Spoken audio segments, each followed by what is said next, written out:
There's something inside me. It's eating its way out. It takes just 10 seconds for the flesh eaters to strip the last bit of flesh from any living thing.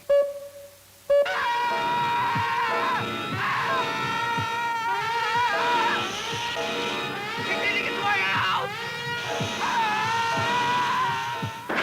Listen to those screams. They're eating him alive.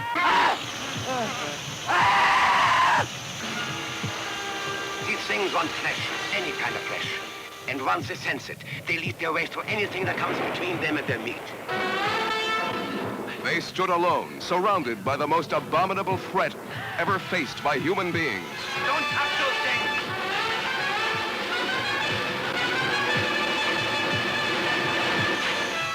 I need bandages, strips of cloth, anything! Quickly! One by one, half mad with terror, they turned upon each other. You'll die first, Butcher! You'll die first! You killed her! Animal! You will lie down in one of the contaminated areas and be our guinea pig.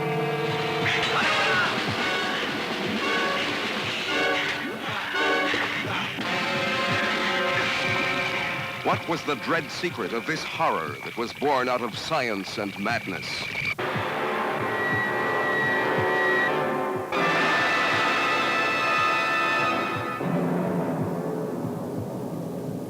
Was there no way to escape? The flesh eaters.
Kids wants to be sailors like your Uncle Popeye, you'll have to learn about them.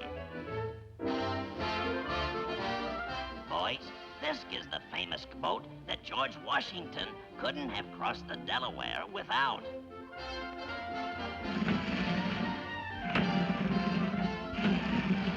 Huh?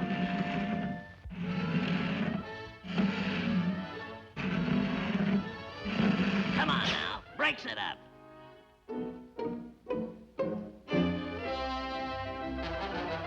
Now here's Noah, the world's first sailor. And on his maiden voyage, it rained for 40 days, every night.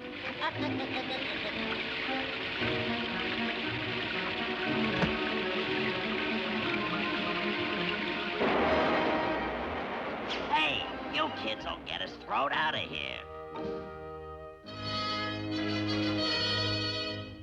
Here's a statue of a mighty mariner, Sinbad, the greatest sailor in the whole world. But, Uncle Popeye, you said you was the greatest sailor in the world. Well, that's right. I once met Sinbad the sailor and knocked the tar out of him. Tell us about it, Uncle Popeye. Well, Sinbad lived on an island in the Pacific Ocean that was far, far away.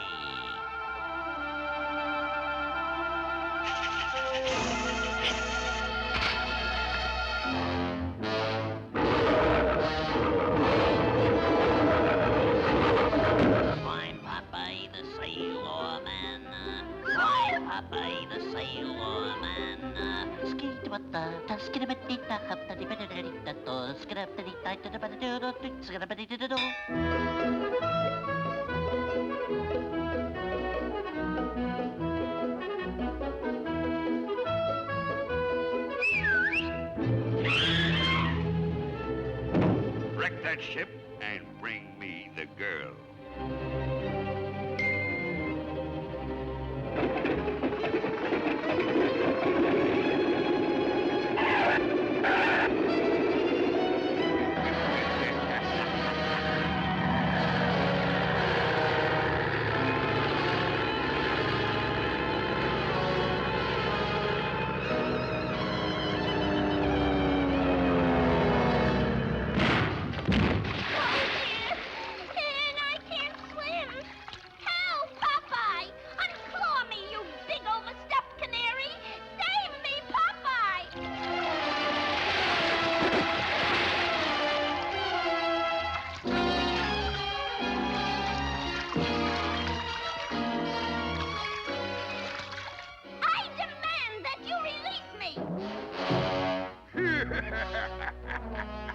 So nice of you to drop by.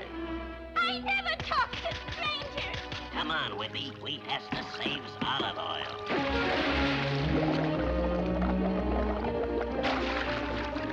All ashore that's going ashore. Last stop, everybody off.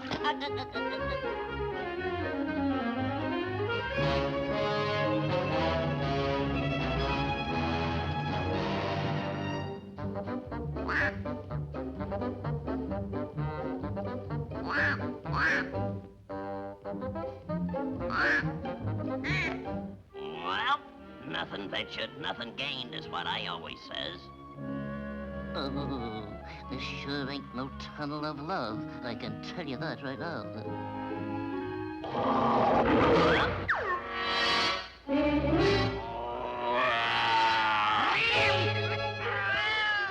It's inhuman to put chains on pussycats.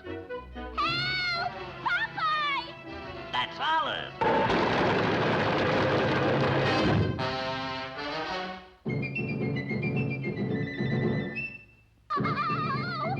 Stop.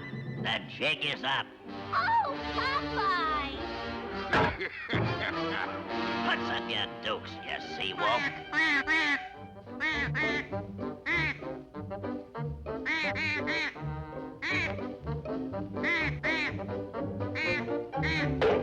Matey, your sails need trimming. Why, you little one-eyed runt.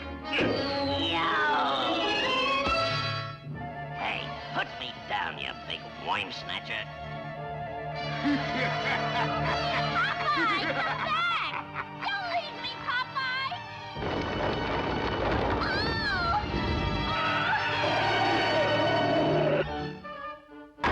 Dinner is served. Whoop. Hey, wait a minute. Oof.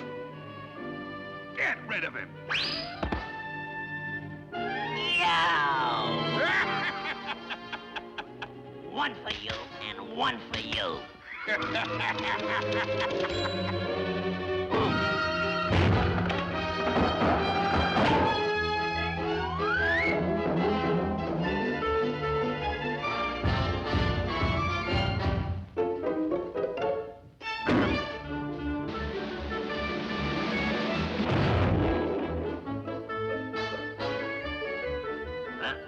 No, you don't. Who says two heads are better than one?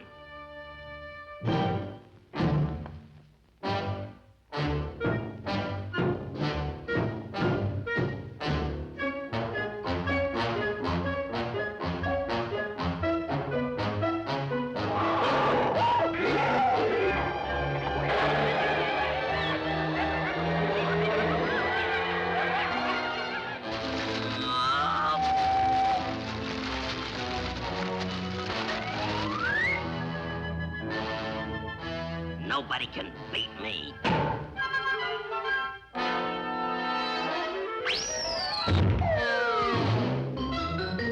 Surprise! Peekaboo.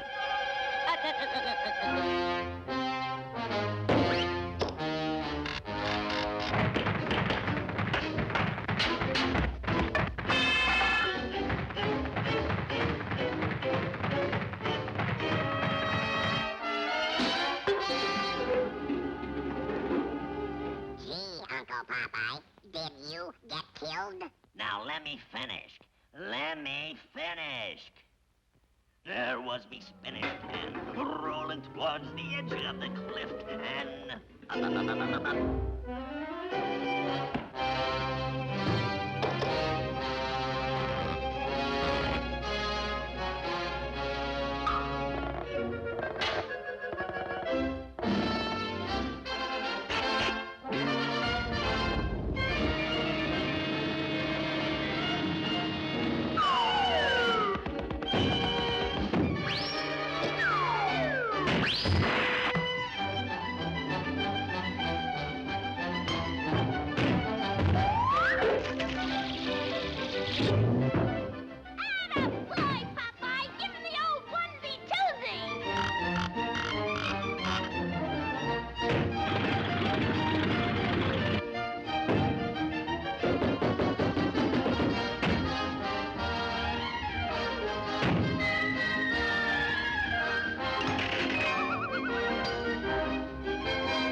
And that's why I'm the greatest sailor in the world.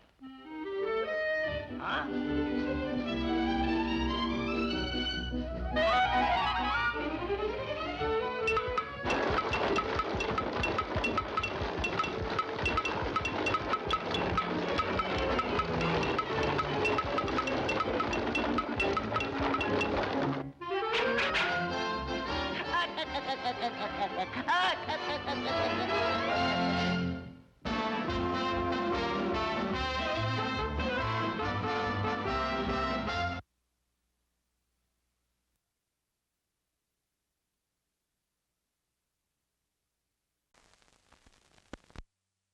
Shipwreck survivor, unknown forces lie in wait at Frankenstein Island.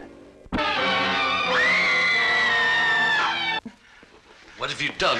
Why are you in the cell? What have I done? What do I do? I'll show you. Look. It could be a scientific breakthrough, but where would it end? What sacrifice of the psyche would be considered extreme when humans are used for experimentation? Ruthless science finds no limit, no boundary, and all because of the obsessions of one man. Mark, I want you to listen to me. We've been friends a long time.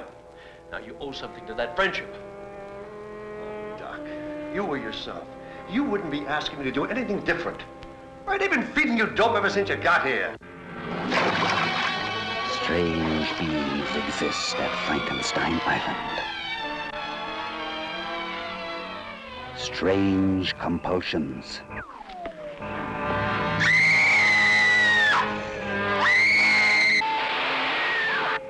A secret lab with 7 million volts of power.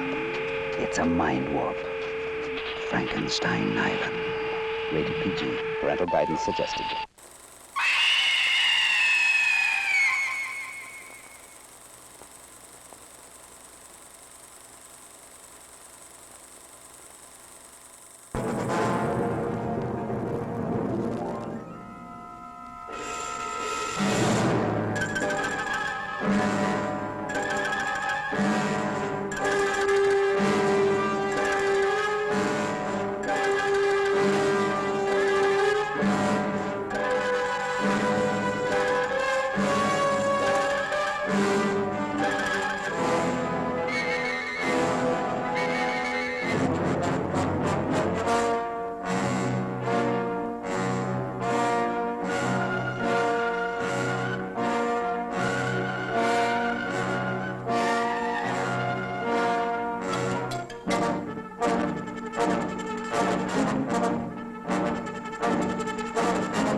chocolate, one strawberry. You want anything, boy? No, Dottie's waiting for me. I gotta leave in a couple of minutes. 2 malts, 50 cents. Here's your chance, Kelly. Double or nothing. How do I know you've got the other half? Kelly, sometimes I don't think you're ever going to get rich. Sometimes I worry about that myself. Hey, Rich, how about you and the other guys going horseback riding with me and Dot? Oh, we can't do it. I've been working all week on my boat, and it's running real good, and we're going to go water skiing. Oh, you guys, what a drag. All you ever do is water ski. You want to come along? No, I promised Dottie. Anyway, she's waiting for me at the stables. I'll tell you what. You go riding, we'll go water skiing, and I'll pick you up at 4 o'clock at the stables. Then we'll figure out something for tonight. You pick us up for sure? You know I wouldn't hang you up. Well, okay. I'll tell Dot, and I'll meet you at 4. Tell her I said to keep an eye on you. Oh, Yeah, and check the stirrups. A big wind might come up. very funny. Hiya, Pint, where you going? I'll never tell. What's the matter with him? Oh, he's been eating too much hay. He doesn't want to go water skiing. Wow. I mean, how weird can you get, huh? Are you ready? Yep, all set. Pam's making a lunch. Hey, and guess where we're gonna eat it? In the boat? Nope. On an island. An island? Yeah, it's a real gas. Some guys told me about it. I've been all over that water, and I've never seen any island. You never went that far out. It's way out where the water's too rough to go skiing. Sounds crazy, Rich. Are you going to believe this scam? He's always coming up with some long shot. This time it's an island. All right. I'll tell you what I'll do. If that island isn't there, I'll buy 2 new carburetors for your boat, and I'll put them both in myself. Come on, Rex, let's find out. All right.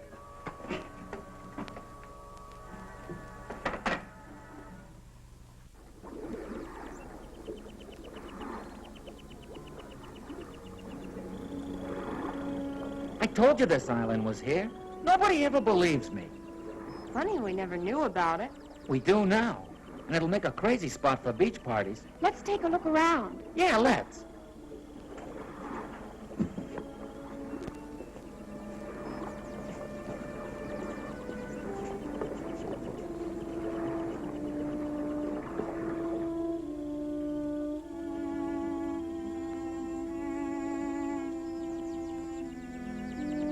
Hey, dig that.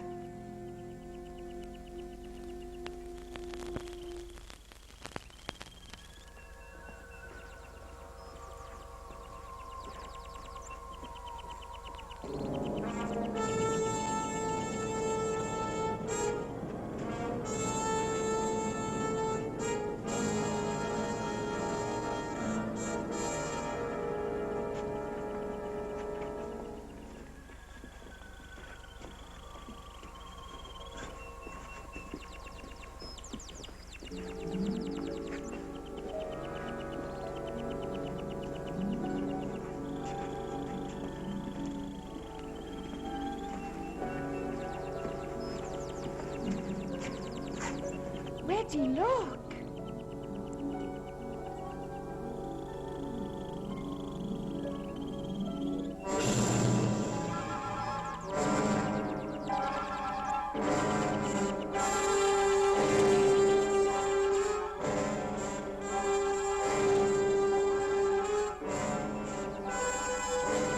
Wait, what? What's the matter with him? Doped or dead or something.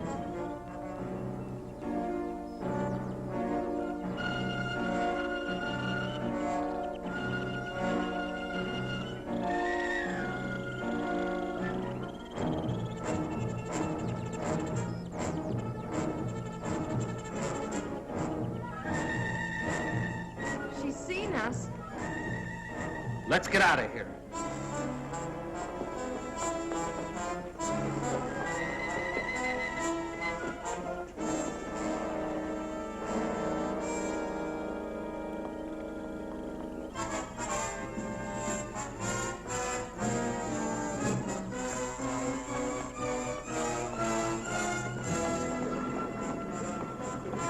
The boat's gone.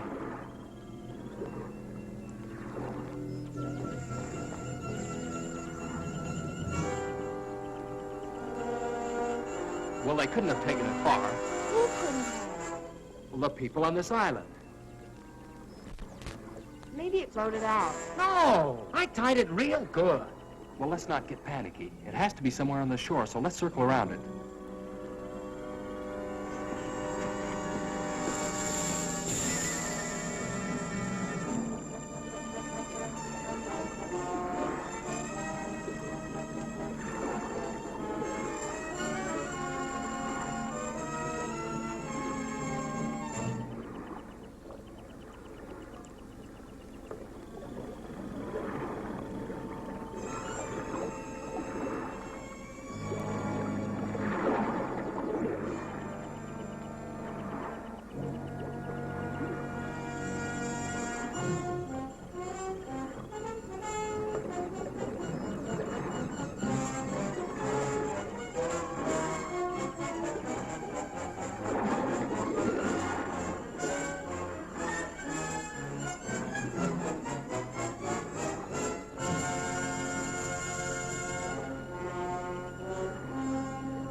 This sure beats me. No landing, dock, or anything.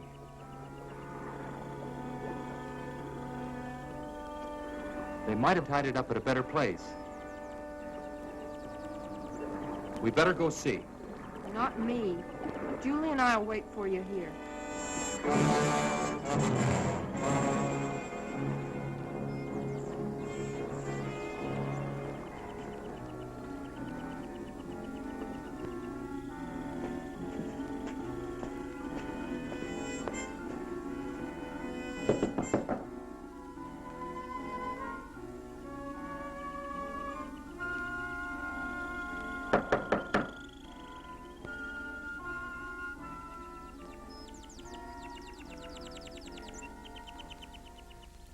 Well, the kids who ran off. How do you do? Good afternoon, ma'am. We're looking for a boat. A boat? I tied it up down at the beach about an hour ago, and now it's gone. Won't you come in?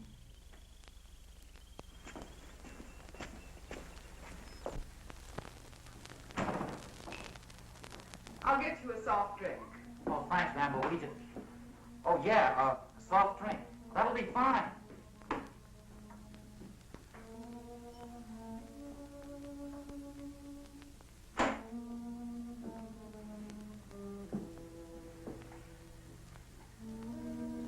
Now, tell me about your boat. Have you got it? Your boat? Of course not. I've been here all day. Well, someone took it. And we're not supposed to be here. Well, we're sorry.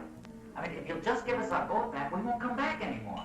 But I've told you, I haven't taken your boat. What kind of a place is this? I mean, who's in charge here? Someone knows where our boat is. Well, I'm afraid I'm the only one you can talk to. We've walked all around this island. Now, where do you keep your boats? We have no boats here. Well, then how do you get back and forth to shore? Walk? You're certainly an inquisitive young man. We have no use for boats here because no one leaves the island. Hey, Red, you remember that boat we saw last month without any skiers? Yeah, they must have been headed here. Whoever you saw, I'm sure was going elsewhere. Look, we don't care who comes here and who doesn't. But I think you know where our boat is, and we want it. I'm sorry, I can't help you. Okay, if that's the way you want it, we're going to go see the sheriff. Yeah. You certainly have a lot of courage. It's very flattering. Hey, that sounds like Julie and Pam. What are the girls doing here? Where are they? I'll find out for you.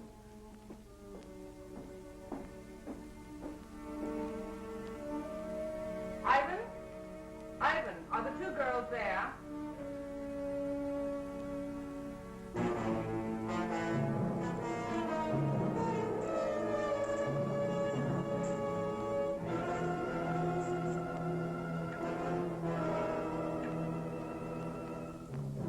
That's fine, Ivan.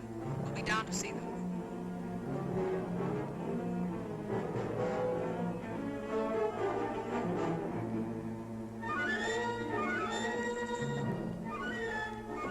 Your friends are downstairs. Come with me.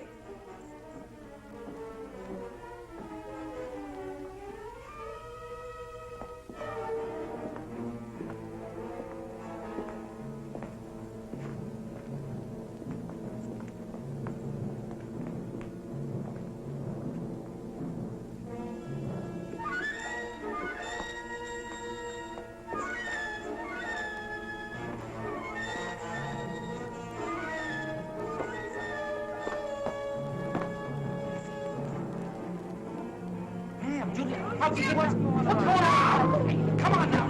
Hey.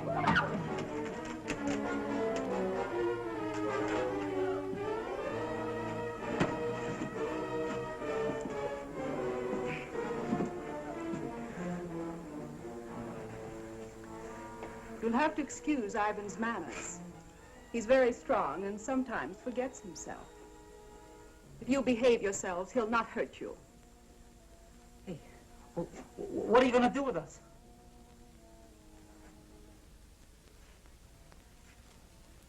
I'll first answer your other question. We've taken care of your boat, and none of you will leave here. Instead, you will help me in some very important work. No one asked you here, but your curious nature will in turn aid me very much. Look, what kind of a creep joint is this? A place of research and discovery. A place where science is free from the interference of stupid politicians. Oh, yeah? Well, you won't get away with it. We've got some friends waiting for us. When we don't show up, they're going to follow us out here looking for us, and they're going to bust up this whole weird place. Please let us go. We'll promise never to tell anyone about it. I'm afraid that's impossible. And as far as someone discovering this island, well, that doesn't bother me in the least. You'll have to excuse me now. I have work to do. Remember what I said. Behave yourselves, and you won't get hurt. Come, Ivan.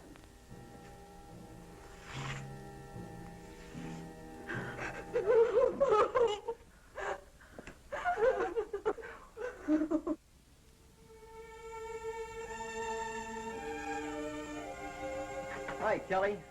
Hey, kid, what you doing? I'm looking for Red. You seen him? No, not since you were here this morning. How about Skip or Julie? No, they all left together right after you did. They were supposed to pick Dottie and me up 2 hours ago at the stables. Well, they went out in the boat, didn't they? Yeah. You think they might have had an accident? I don't know. When they didn't show up at the stables, I thought maybe Reg might have forgot. But since they haven't been here either, I don't know what to think. Maybe they ran out of gas. Well, if they ran out of gas, they could have paddled in. It wouldn't have taken them this long. Where's Dottie? Well, she's still waiting down at the stables. You know, Maury, I've never been out there, but I understand those waters can be treacherous at times. I think the wisest thing for you to do is go see the sheriff. You'll know what to do. Yeah, I guess you're right. I'll get Tommy to drive you out. Better stop by and pick up Dottie first. Yeah.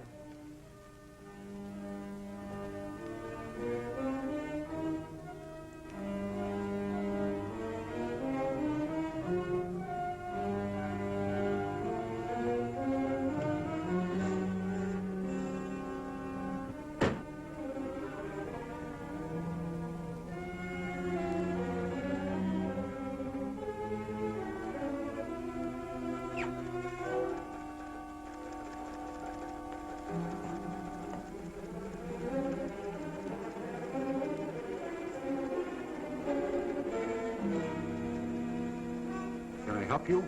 I hope so. I'm Maury Timms. I live over in Compton County. So does Dottie. What can I do for you, Maury? Well, we went water skiing today.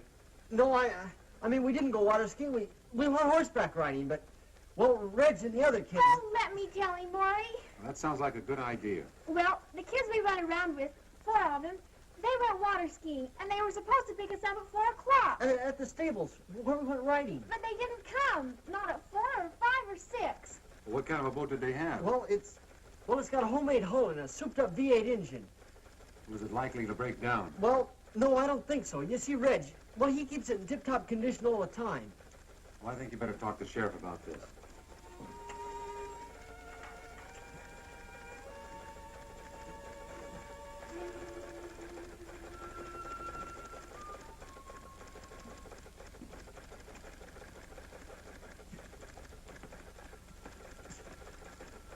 All right. Let's hear all about it. Well, we were afraid the boat tipped over something because they were supposed to pick us up a long time ago. What direction they went? No, they just went water skiing, no special direction. Well, now we have about 800 square miles of water out there. That'll be difficult for us to search an area like that. But you gotta do something, you just gotta. Now, don't misunderstand me. We'll do the very best we can, of course. You tell Regan to pick up searching immediately. You and I'll relieve him at 5 in the morning. Can we go with them? I'm afraid not, miss. It's practically dark. Do you kids have a car? Well, no, not one of my own. Then I'll drive you two home. Oh, thanks, but could you drive me down to Reggie's car? I'd like to drive it.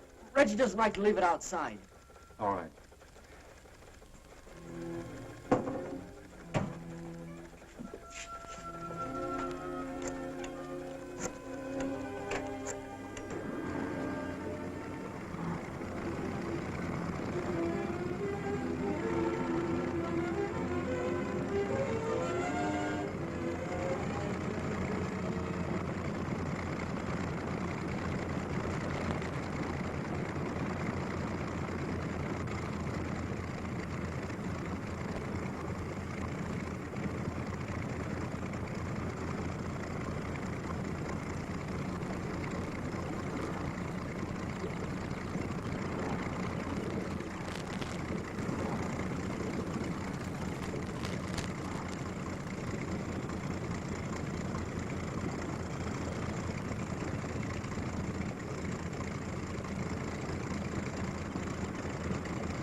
Any luck, Sheriff?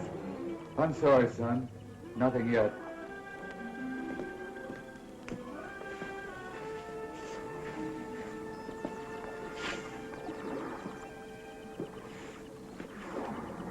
I wish there was something we could do to help.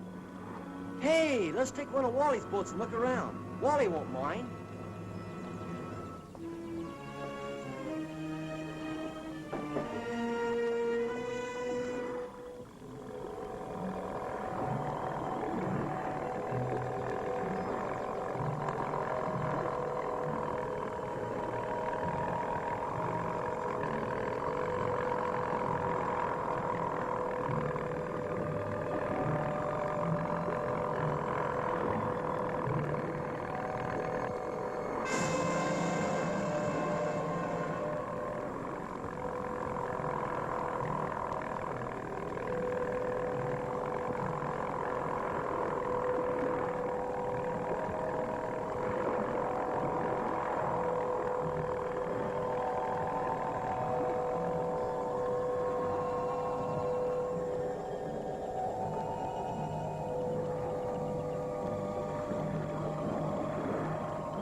You know, as we were pulling up, I could have sworn I saw somebody walking.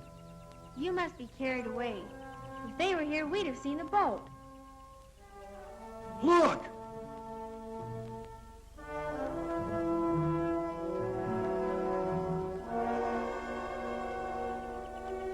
I told you I saw somebody. Come on!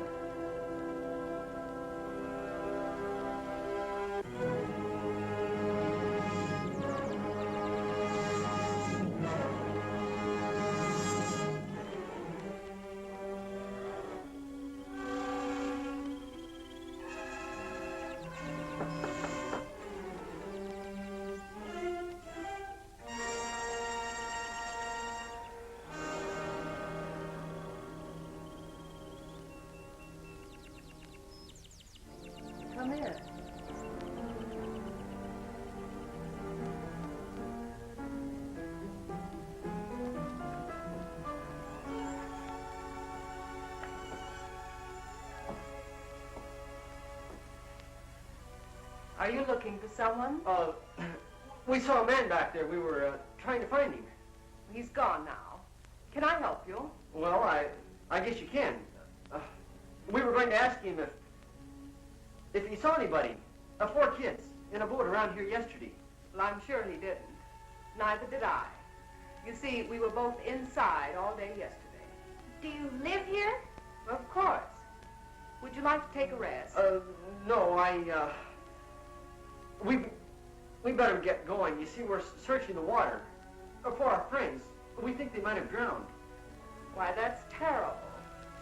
I hope to find them safe and well. Are you sure you wouldn't like a sandwich or something before you go? No, I think not. Thanks anyway. I bet you don't get many visitors out here. No one ever comes here. Oh, well, goodbye. Thanks for the information.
Who were those snoopers we saw by the water? There's some kids looking for their friends. I don't like people around here. There's too much at stake. You know people are of no concern. Besides, I'm the one who has to stay here, not you. A slip up now will ruin everything. You don't have to worry. I know exactly what I'm doing. That's what we're here to find out. How is the work progressing? Very well. I hope to complete phase 3 this week. Phase 3? You were on that the last time we were here. And now it's nearly completed. What do you expect in 4 months? We expect results. We must have results, and soon. Tell me, Doctor, what's the chance of finishing the research within 6 weeks? You mean the research or the actual completion of a perfect capsule? I mean the completion of 5,000 capsules, ready to drop. I've received orders from the East that we must move in another direction unless your capsules are ready in time. You mean hydrogen bombs? Yes.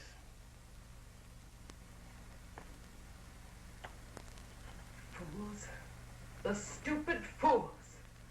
What good is land that you can't use or go near for years? You know, of course, that we don't control these things.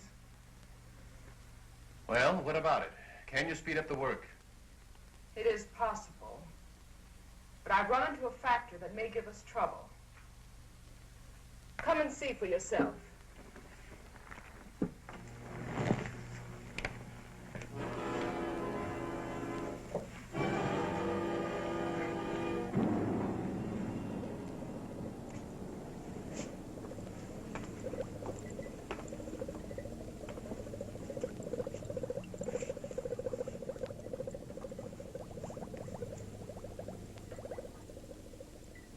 This is the first capsule that was used on Subject 1. It proved much too strong, as the subject died in 5 hours.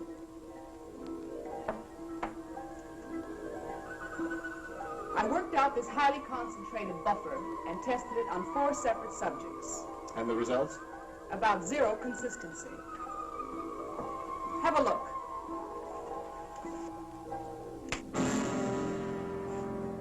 If you'll notice, the subjects are direct opposites.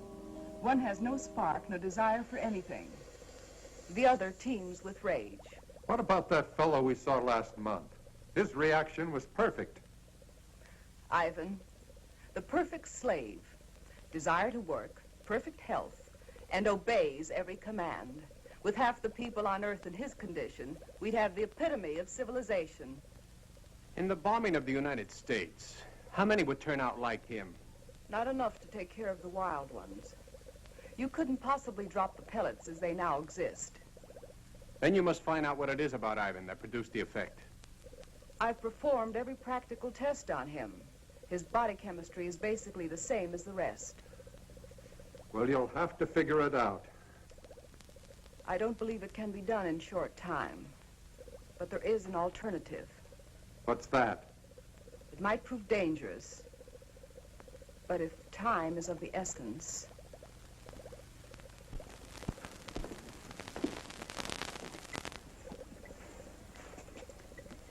I worked out a formula using a completely different paralyzing agent. It rushes directly to the nervous system and can be dropped as a gas. And also, it will be difficult to detect in the American water systems. Is it dangerous to us? Not in the way you would imagine. The problem is, it can be counteracted. You mean it's not lasting? Effective and lasting. Until someone discovers what would bring the subjects back to normal. Can't you do something or strengthen it? You want the people alive and strong so they can work and obey their superiors. If I increase the gas, they'd mostly die.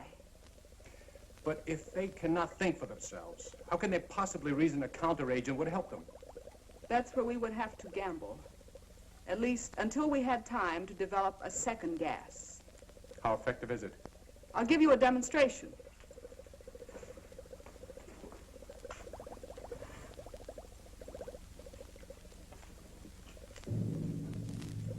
Ivan, I'm preparing a test. Be ready to stand by.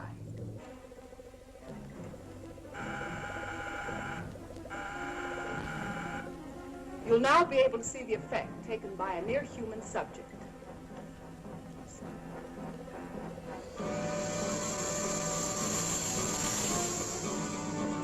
I think you'll agree this one has plenty of fight in him.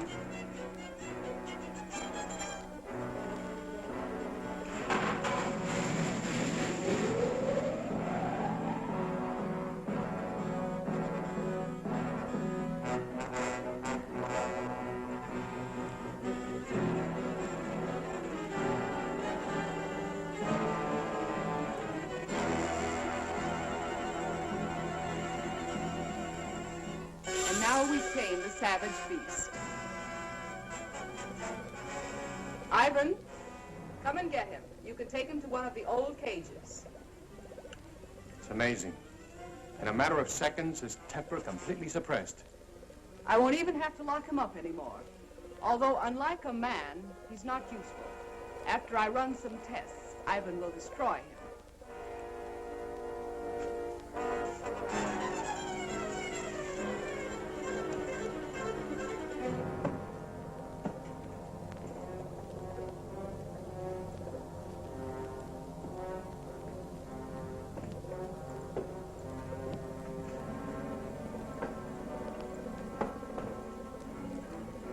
He appears to have no conscious feeling at all. From now on, he'll move exactly as he's directed. If only this could be permanent. If only we hadn't been betrayed. We'd have the time. What are you talking about? Who betrayed us?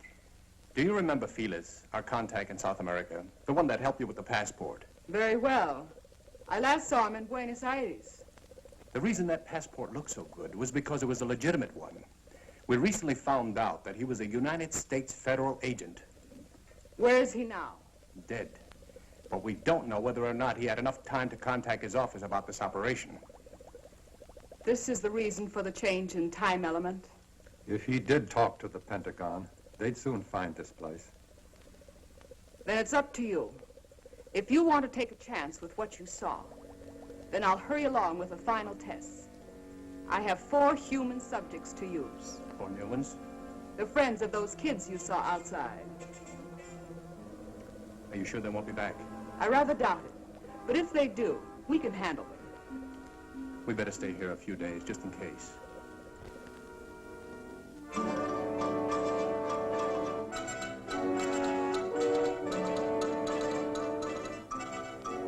Major Coleman is here. Would you send him right in, please?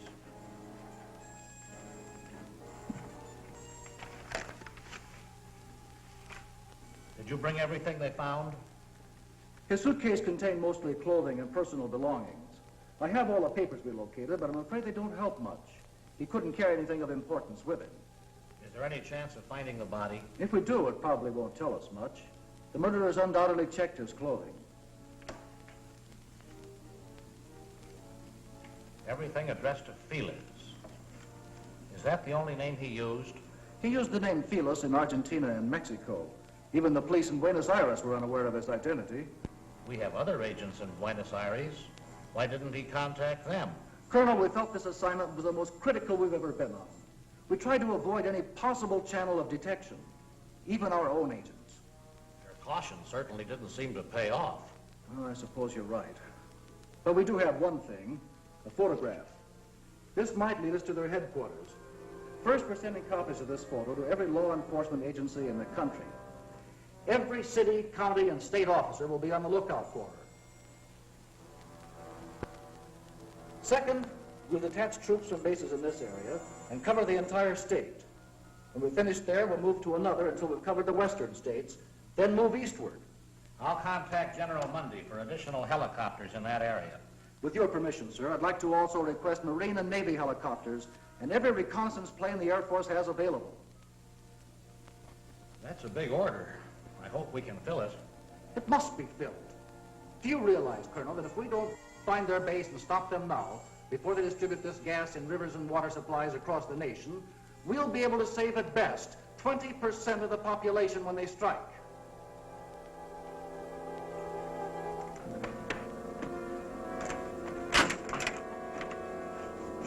That's it. Clean as a whistle. Come on.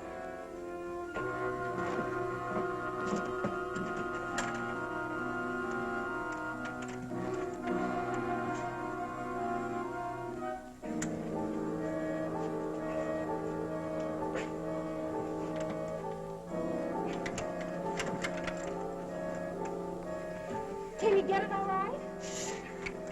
Oh, no. This one's going to be harder than the other one. It's a iron lock. Maybe we can help it. Hurry, hurry, he's coming.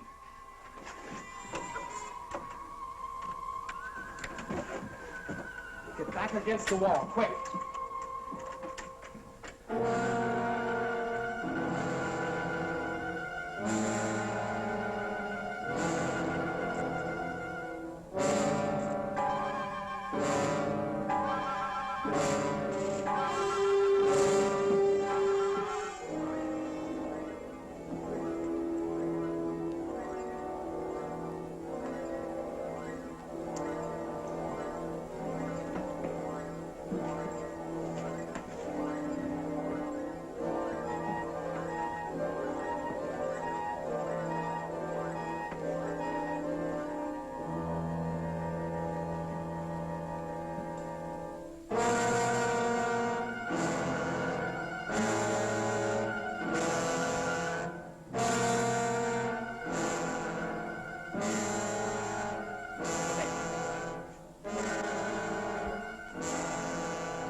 Hey, you.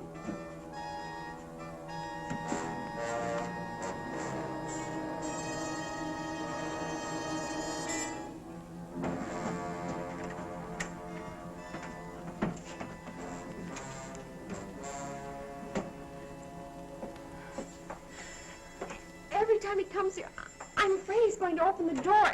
The way he looks at me.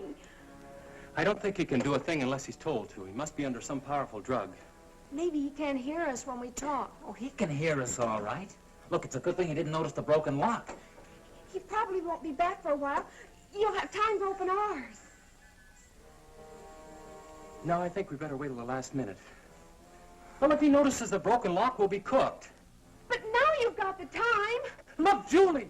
Getting out of these cages isn't even half the battle. If we can get through that hall and outside, we've got a chance. But we've still got to get off this island, and we can't swim. Hey, look. Reg and I can sneak out of here tonight after it gets dark. Then we can go down by the water and look for the boat, huh? If you find it, we'll still be locked up here. And what happens if you don't find it? It's got to be around here somewhere. And if there's anyone out there, Skip and I alone will have a better chance of not being seen. Yeah. Now, we'll be back before morning with the boat all set up. Then we make a run for it, hop in the boat, and take off. It sounds fine. Except if anything goes wrong, we're still locked in here. Can't you fix this lock before you go?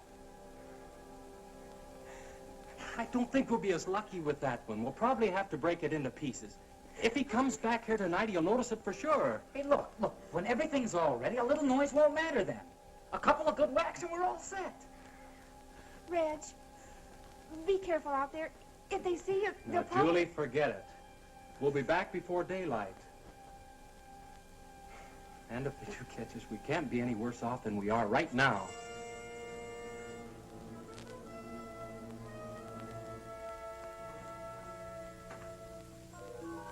It's probably dark by now.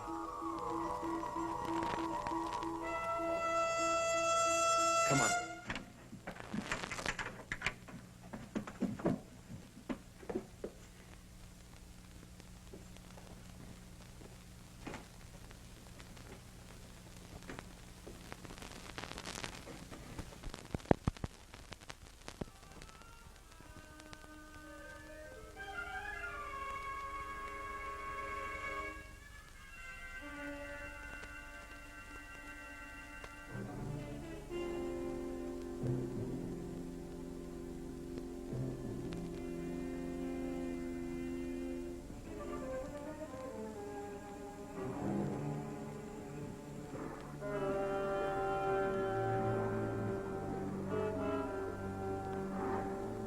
Skip, come on.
The sun's nearly up. Yeah. Sort of hate to face the girls.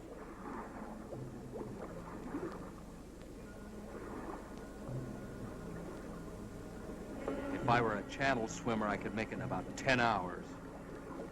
We hadn't walked around so much, we could have built a raft. Wait a minute.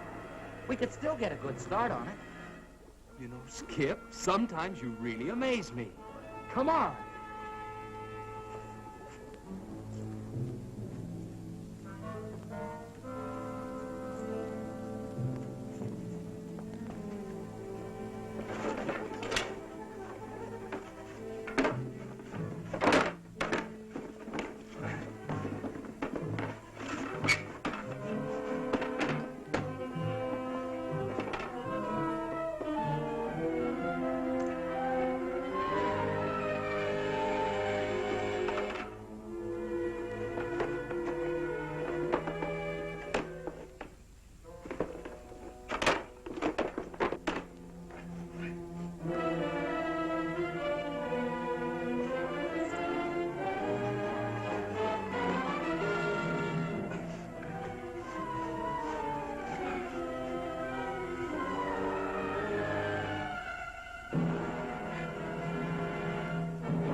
almost daylight. We'll have to wait. But you found the boat. No. But it's okay. We're building a raft. A raft? It's our only chance. We'll have it finished tomorrow night, then we take off. Hey, we better get inside. They might be getting up. Right. And we better get some sleep.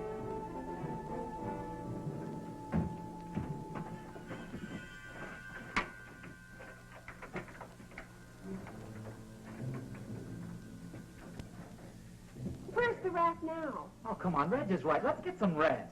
We hid it down by the water. Just keep your fingers crossed that they don't find it.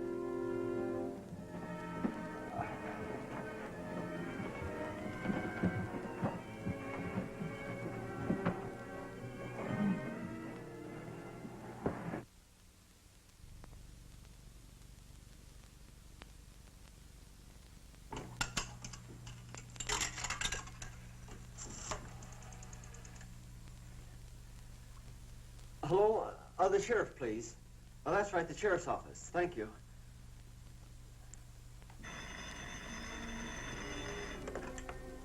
Sheriff's office. Johnson. Hello, this is Maury Timms. Yeah, Maury.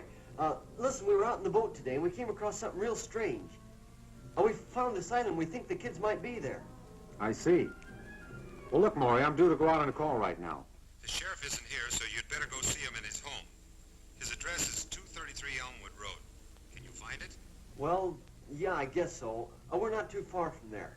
I'll leave right now and catch him. Thanks a lot. Goodbye.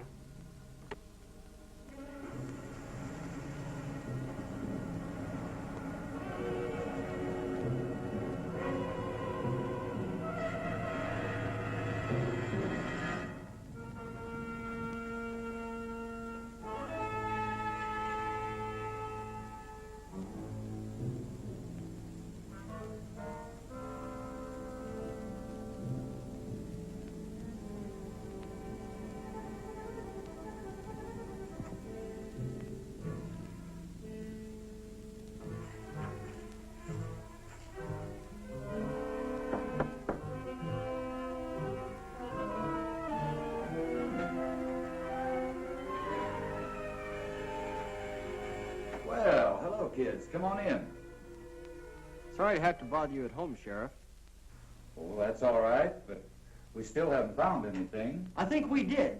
Not a boat or anything, but we found something that sure looked funny. Well, what'd you see? Well, we were out there in the water, in this boat we borrowed. Well, we were looking all around like you. Well, we went way over toward the east. Must have gone about, 30, 40 miles. We came to this real weird place. It was an island. Yeah, real strange like. I didn't even know it was there before. Well, that must be Mullet Island. There used to be some buildings on it about 50 years ago. That sounds like it. Well, anyway, we thought it was worth looking at, so we went there and we talked to this woman. And you talked to someone on Mullet Island? Yeah, she lived there.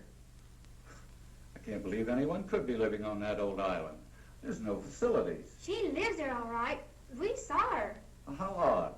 Wonder why anyone would pick that place.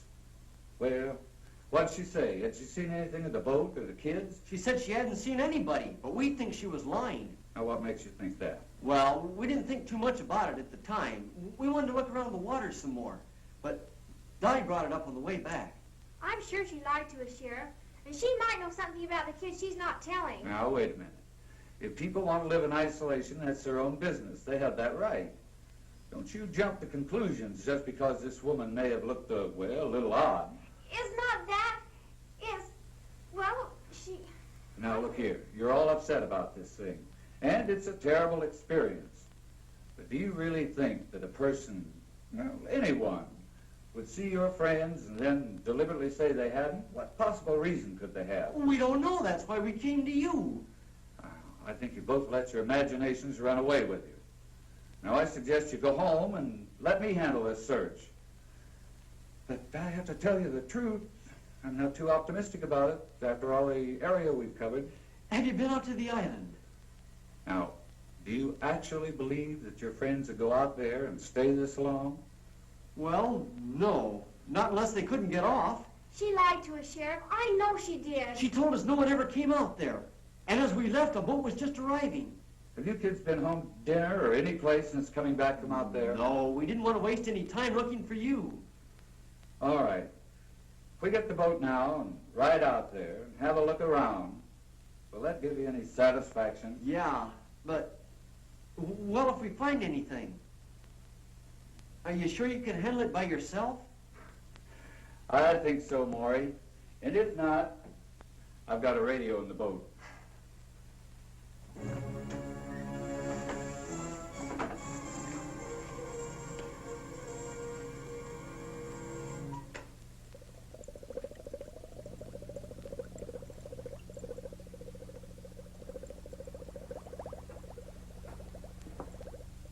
It'll take a few minutes for the solution to drop to the right temperature before I can combine it. Will there be a temperature problem in the water supplies? Not after I once set the exact formula. The molecules will spread rapidly and actually become a part of the water. And you say it'll only take a few hours to reach the full effect? Between 1 and 3 hours, the bacteria should be everywhere. By that you mean including the nerve gas? The pellets can be of any size you think necessary. Large ones will, of course, spread more gas rapidly in the essential areas. I just hope the effects are as good as we anticipate. You won't be disappointed. I'm about ready for the test. If you'll excuse me a second.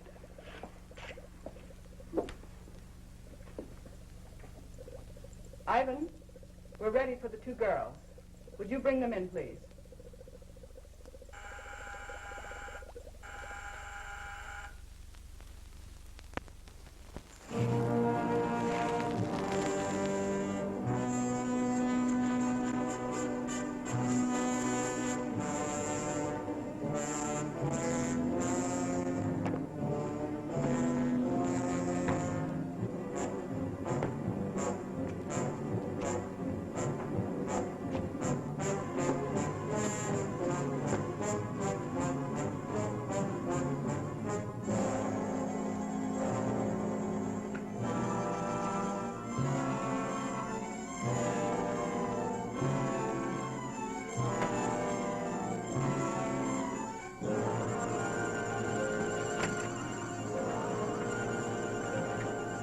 Go on, get out. Go on. Okay. Come, keep away from him, Marvin. Come and get me. Come on. Get away from him. He's taking away. Hold him. Skip, hold it. Come on. Get some with us. Do it. No, fine.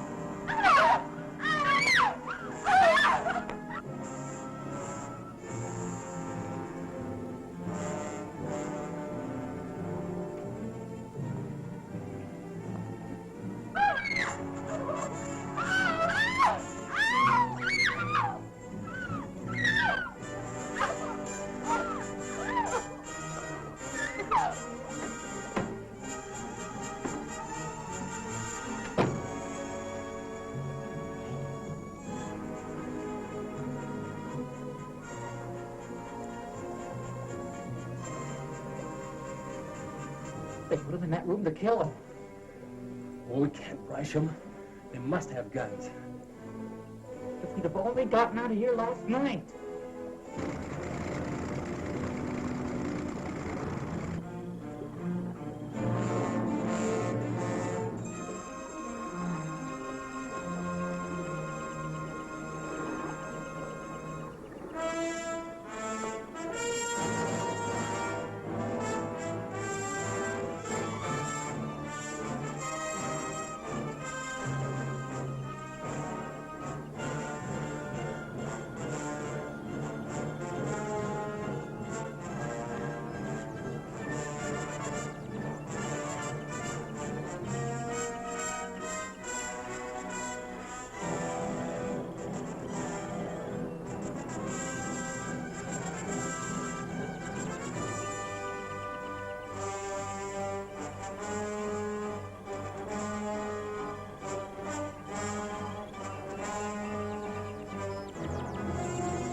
Now, gentlemen, if you'll watch carefully, you'll see the exact effect working on the human system. Well, look who we have here. How are you, Mr. Sheriff? Not so good. I've got a couple of real inquisitive kids here. I knew there'd be trouble. There won't be any trouble. I think they'll help us instead. What's going on here, Sheriff? Who are these people? Maury, look! It's Julie and Pam! You see? You see, she did lie. The kids are prisoners here. Not prisoners. We prefer to call all of you our guests. Ivan. Sheriff, do something. Sheriff! I'm trying to let us go! Then do you no good. The sheriff won't help you. I'd like to talk to you, Doctor. Well, certainly, Sheriff. What is it? Look, our deal was that I'd supply you with drunks and prisoners. But this time you've gone too far. These subjects are no different from the ones you brought me. No, except that they have families that want to find them. This search is getting publicity on the outside, and I can't control it. We can't stop now. Not for anything. You have to give us a little more time. We'll have to move fast. But we'll need some pieces of pipe. Or clubs. I'll see what I can find.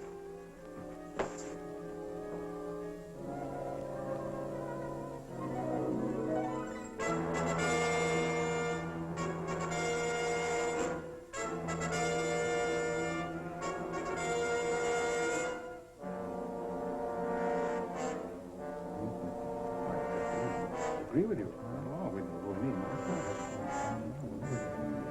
I think we can all relax. Keep our wits about this thing. After all, we haven't been discovered yet. And I don't believe we'll need any more people over here. What do you think, Doctor?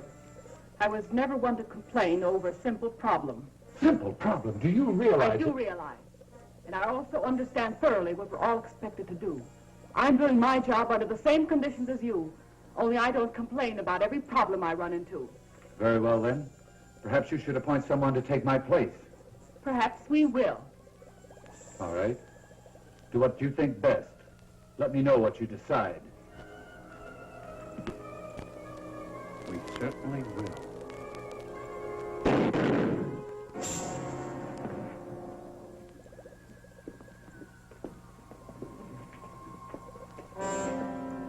The fool. Didn't he know that none can quit? We'll have to hurry now. Ivan, take him outside.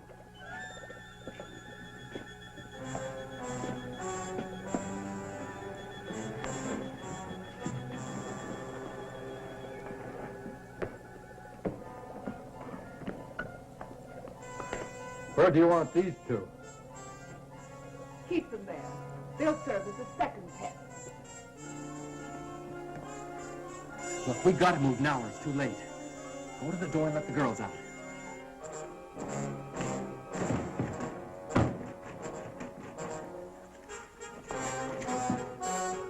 What's that?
All right, on your feet.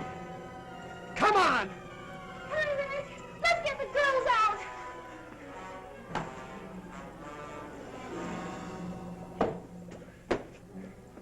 You can't open that door.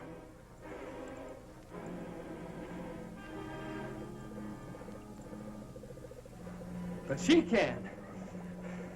Come on. Come on. All right, go open that door right now.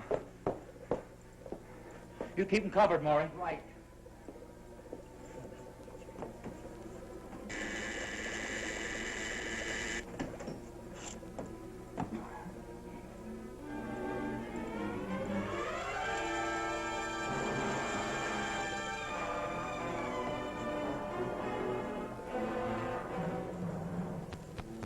Their minds are gone, just like the rest.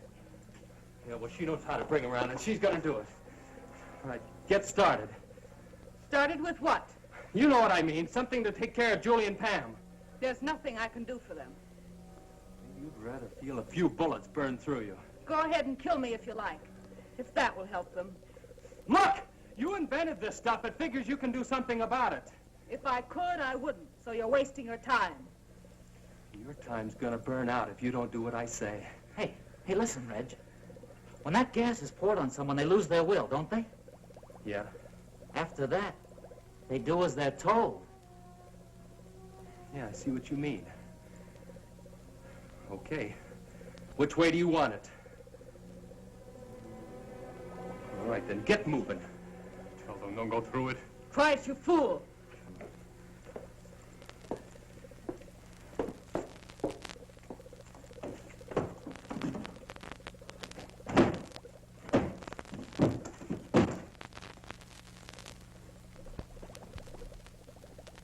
How do you release the stuff?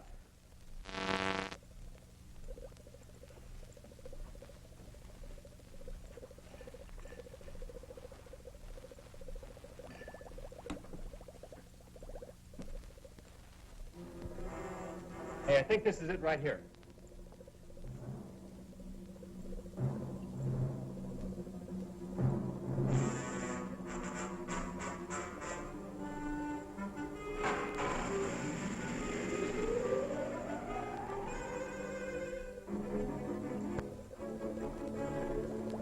I wonder how long it takes to work. It looks like it's clear enough. Let's get it.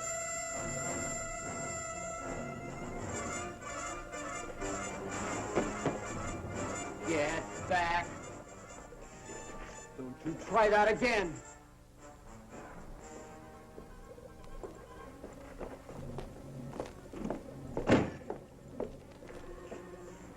All right, now let's have it. Come on. Now, you know what we want. Come on. Something that'll fix the girls.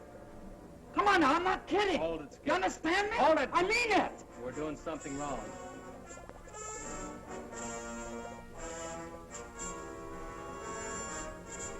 You two guys, come over here.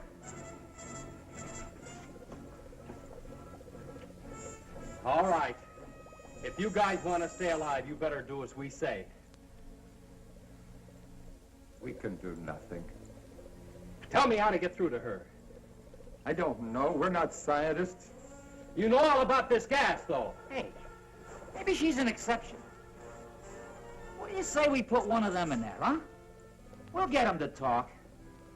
Yeah, I'll buy that. Okay, you. Let's go. I said move. No, wait. I'll tell you. I don't know exactly which one it is, but if I... Show us where it is.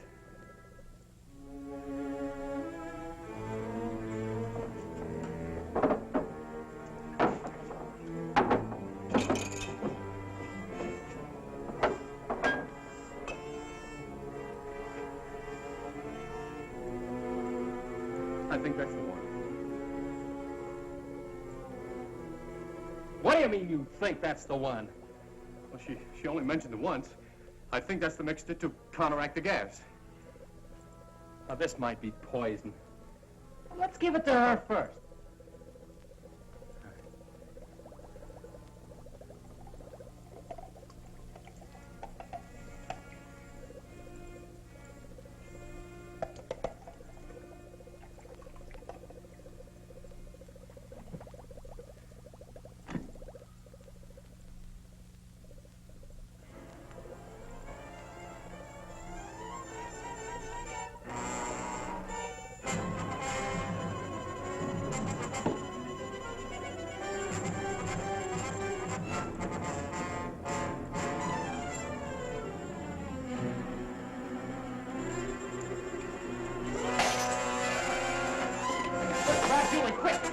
Follow me.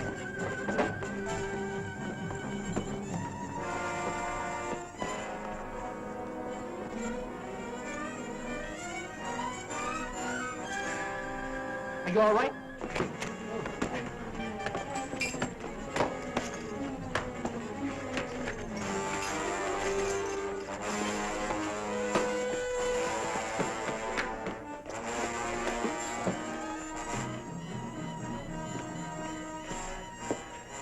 See this up together.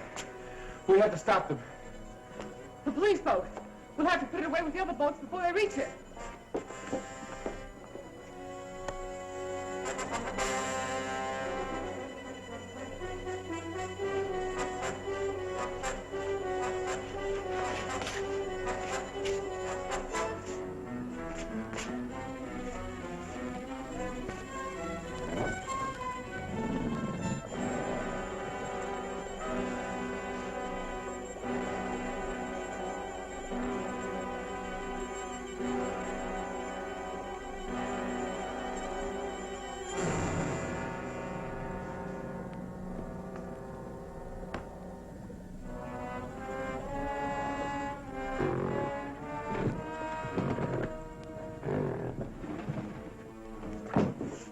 Coming from there.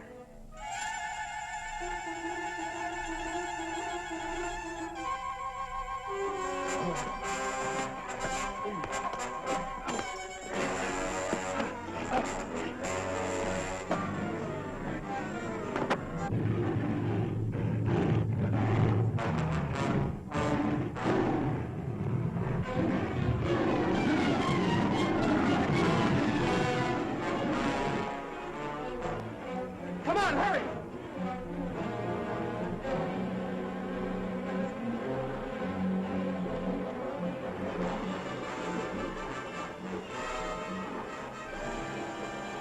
Well, hurry, get it started.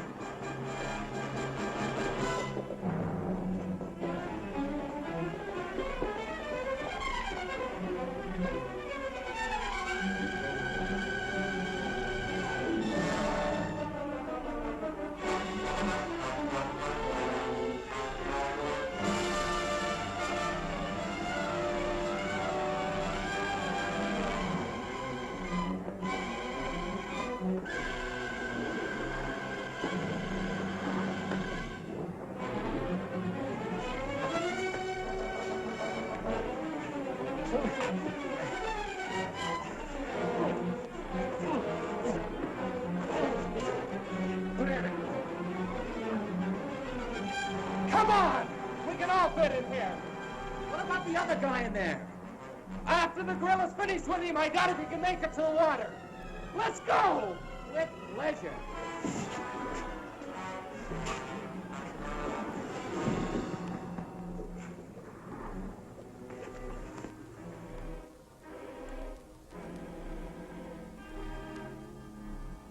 I picked up Major Coleman. We're about 10 miles in from the airport. We should arrive at headquarters in a couple of minutes. Over. Unit 2, we're waiting. 10-4.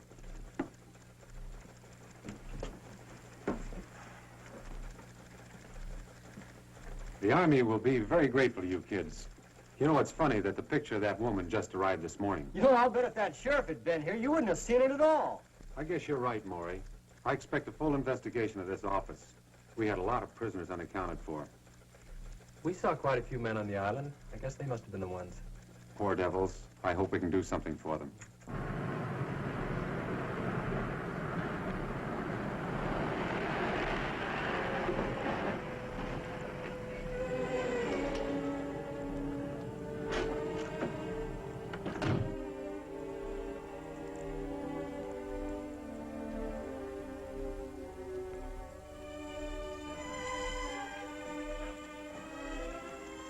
I'm Major Coleman. Are you Johnson? I was placed in temporary charge of the substation. From what I understand, the job will be permanent. And these must be the kids that cracked a ring the Army couldn't even locate. They sure did, sir, and we're mighty proud of them. Well, if we did anything, sir, it was to save our own neck. Most of us were scared stiff most of the time. Nonetheless, you accomplished it, and you performed a great service. This group was the largest menace to United States security we've ever had. Wow. You think maybe we'll get a medal, huh? Oh, there you go. I swear, Skip, you remind me of a walking comic book. What's wrong with being famous? I can just see the headlines. Football star cited for bravery. Football star? If you ever get off the bench, I'll personally give you a medal. Oh, wow, Pam, you sure are a drag, you know that? Hey, I was talking about next year. I believe there'll be rewards for all of you. In a few days, you'll be going to Washington, D.C., where you'll be interviewed by the President himself. In the meantime, if there's anything we can do for you, let us know.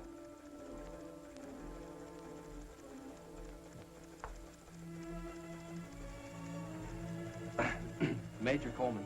Yes? Did you say you'd do anything we asked, sir? If it's at all possible, of course. Well, sir, I mean, Skip and I, we sort of... Well, sir, there's a secret boat dock somewhere on that island. And we looked and looked for it. And I'm going to flip if I don't see it. Can we go with you when you go to search for it? I've got something at stake, you know. My boat's there, and I've got to get it back. Son, I'm sure you're perfectly welcome.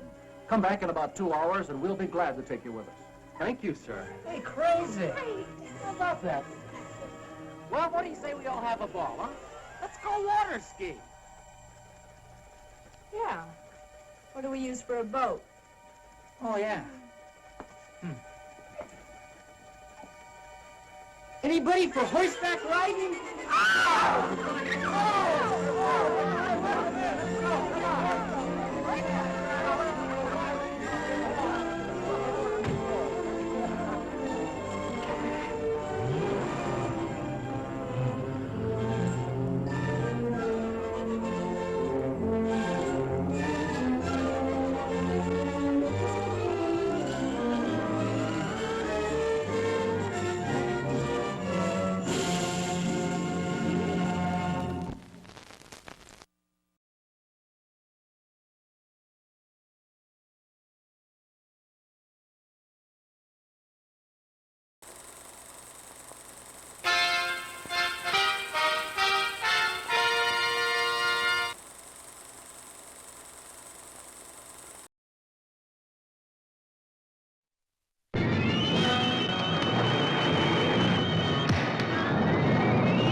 On an isolated Pacific island, the Navy lands a party of daring scientists to solve the mysterious disappearance of an entire atomic research team. Strange horror strikes first at the plane that brought them. And then, earth-shattering tremors begin tearing the island to shreds. Okay, Professor. How are the crabs blowing up the island? I am not sure. But imagine they are able to send out arcs of heat. They are packed with it. They can melt and fuse parts of the caverns, explode the materials contained, and bring about the slides. There used to be ridges there for maybe 2 miles. Now there's less than half a city block. Soon we will have nowhere to run.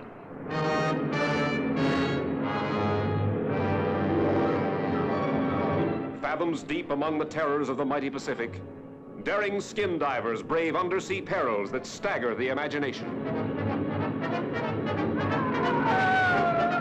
Here are monsters with razor-sharp claws that hand grenades and dynamite cannot stop. Nor searing fire and flame, nor tons of crushing rocks, as mankind faces its last desperate chance.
Now, you watch the lunch, Elmer, while I go and do a little fishing.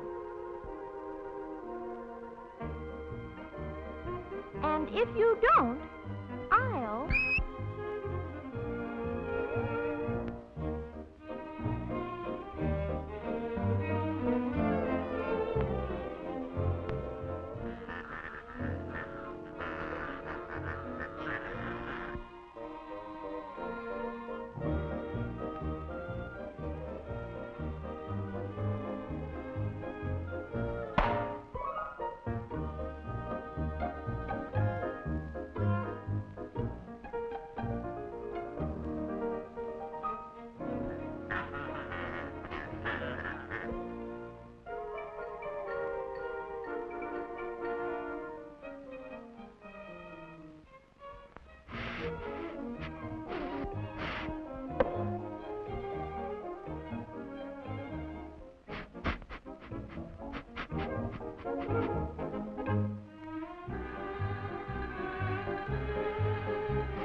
If you don't, I'll...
Now we'll all eat.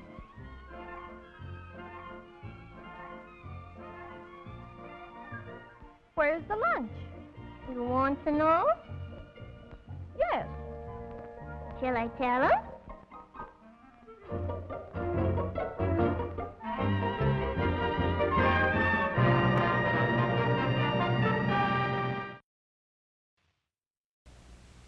Man, half beast, all monster, the Twilight people, test tube terrors, evolved from evil, a nightmare of supernatural science, human desire, animal lust, a herd of howling horrors thundering through the jungle, a savage stampede hell-bent on blood, the Twilight people.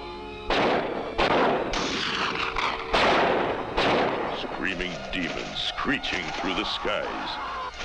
Weird winged wonders. Hideous horned horrors. Fiendish fanged phenomenon. Out of the shadows, onto your throat. The Twilight people. Rated PG. Parental guidance suggested.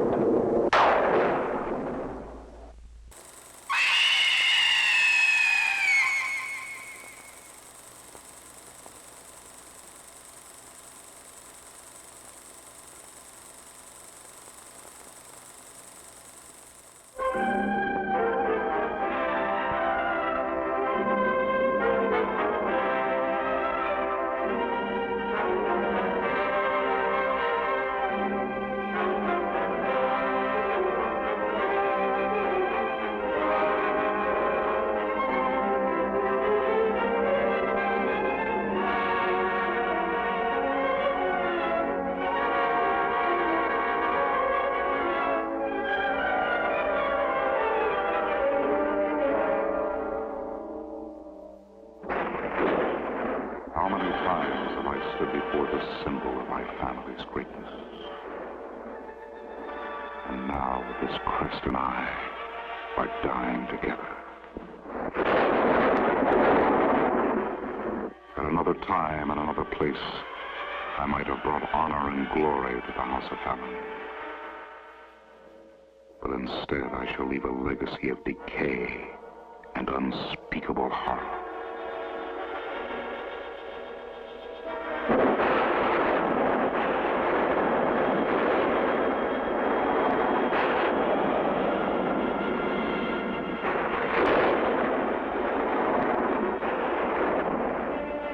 I, Aaron Fallon, do hereby record my days on the island of Save.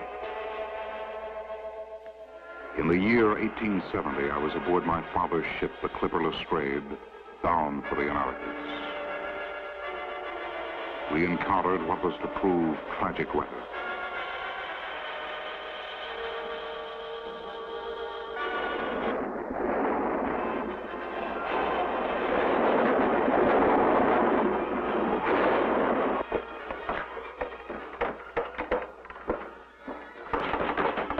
Mr. Fallon!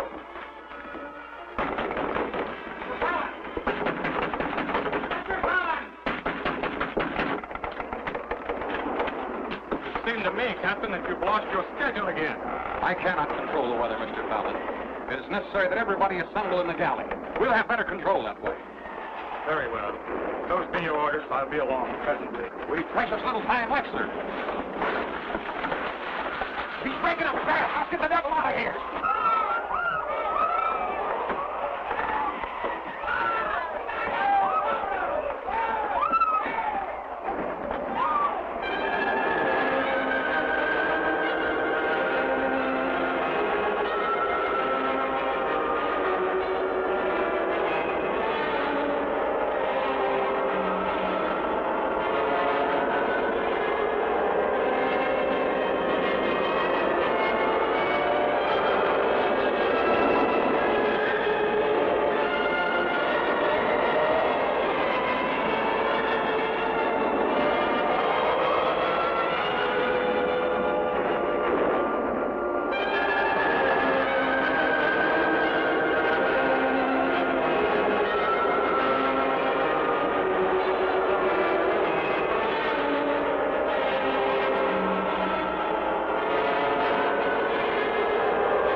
Glad to see you coming around, Mr. Fallon. It's been a lonely exile without you.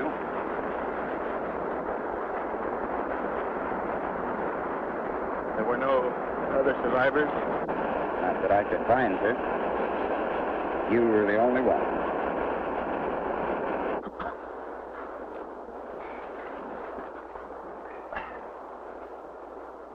Look, Mr. Fallon. There.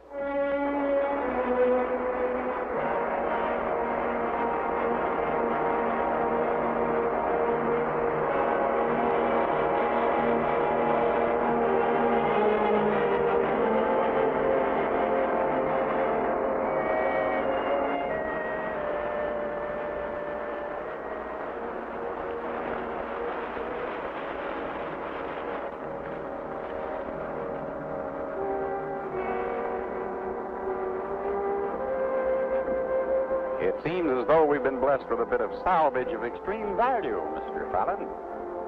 Hardly as palatable as food, but I'm sure you'll find it rather exciting. Yes, crest of Fallon. The crest from the stateroom. It's on all our ships, Captain.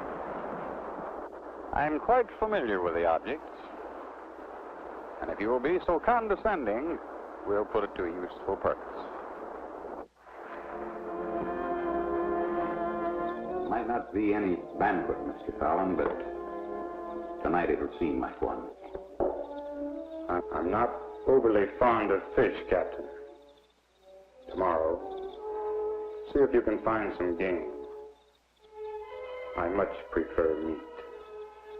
Tomorrow may be better spent in exploration of the island, Mr. Fallon. There may be some life on this island, and if so, we'll be better off for having found it. So tonight, Let's make the best of the fate, huh? Yes. Yes, of course you're right, Captain. You're quite certain that I'm a bit of an ass, aren't you, Captain?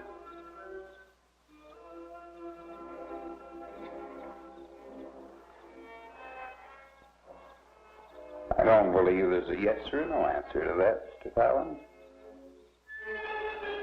I feel as though you have been bred to a set of standards that don't apply to every situation.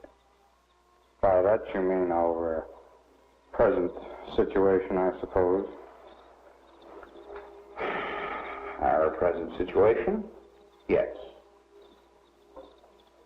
However, if you are indeed your father's son, Mr. Fallon, you have a strength of which you are totally unaware. And a strength that will rise up unexpectedly to meet any situation or any challenge. I knew then that the captain's tolerance of me was due to a deep and sincere respect for my father, and not just because I was the son of an employer.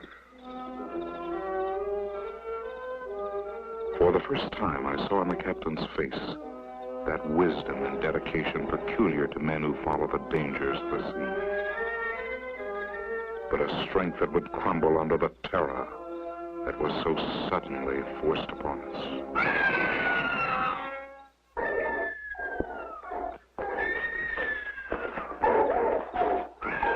Alan, you have no weapon to even combat whatever's out there. Whatever it is, it's human. That was a woman's scream. You're right. Human. A woman's scream. But we can do nothing about it. Storm has cleared the air rather nicely, I think, Mantis.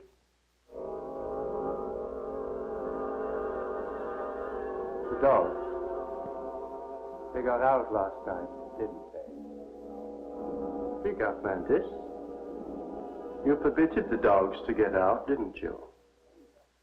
Danger! Answer me! The dogs got out. You fool. You blithering idiots. You filthy incompetents. Thought you got them back, the dogs. They're all right. It's something you're not telling me. What is it? I demand to know. They killed a woman last night. A woman? How could there be a woman? There is no woman. Where did she come from? Who is she? A woman? Then there may be others. There may be other people here. We've got to find them. Mantis, you find them. You bring them here. There may be pirates. We're in grave danger. Go find them now.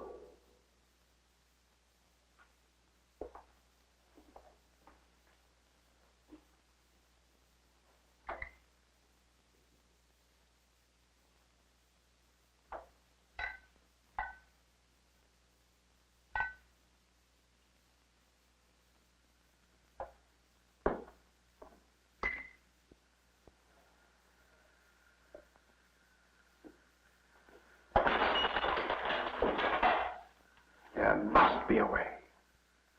There must be some means to keep the devils from my island. Not likely, my dear Count. Your island was made for devils. Who is speaking? There's no one here. Oh, you're quite wrong. I am here. Where? Where? I can't see you. Here. Here in the shadows. Look closely. No? No, you can't see me? No. I can't see you. Then I'll come a little closer. Can you see me now? Now. That is much better, isn't it? Well, does my appearance frighten you, Count de Sade? Then permit me to enter your dimension. You see, I appear most harmless. Who are you? Oh, who I am. It's not important. It's what I am.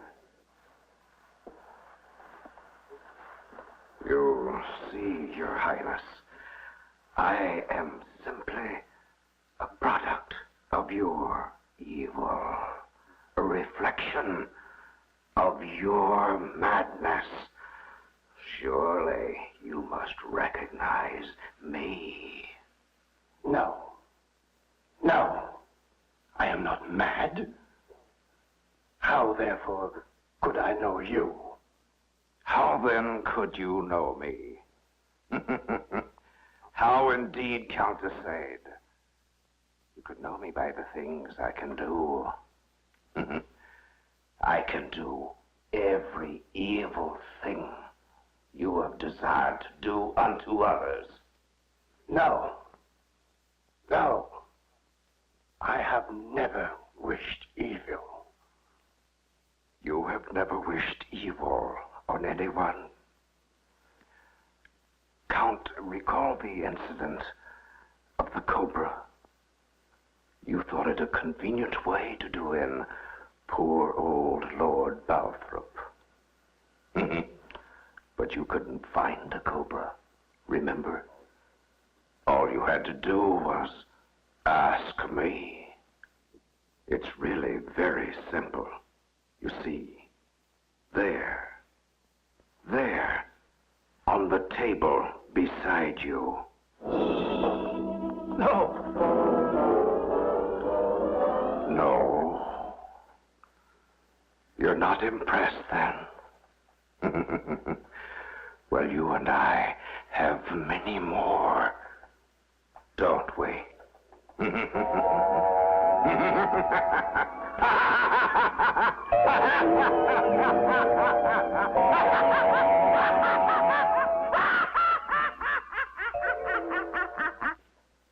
Yes, we have many more. Many, many more, don't we?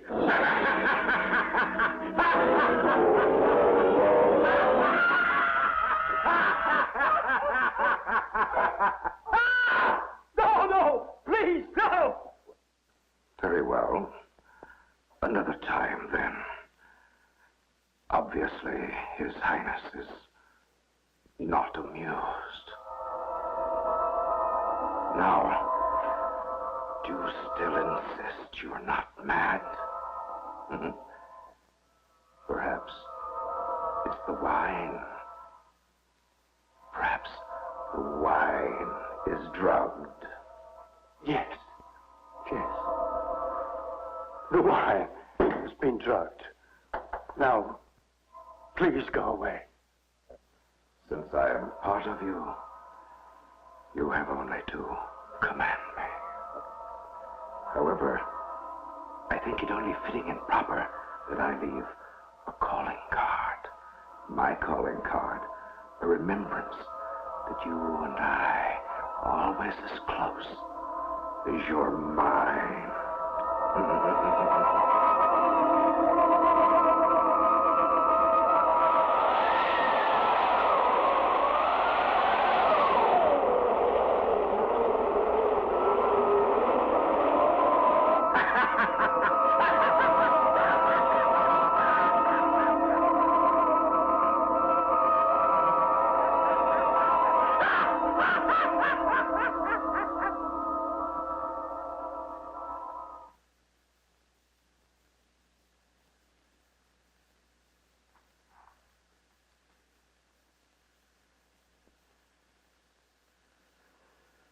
the wine.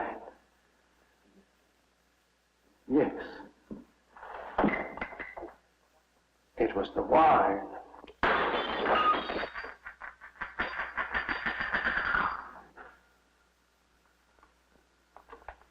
Yes. The wine. It was the wine.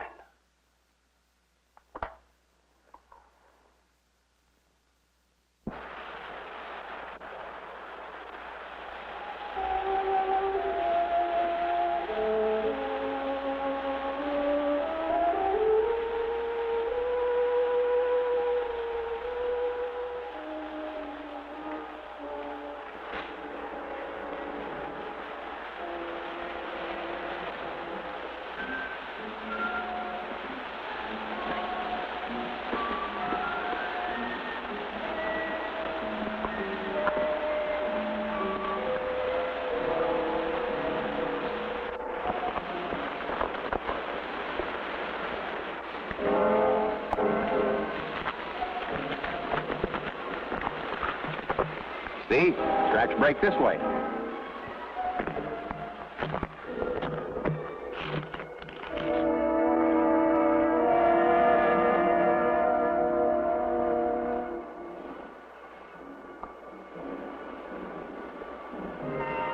Mr. Fallon! Look, Mr. Fallon. It's part of a woman's dress.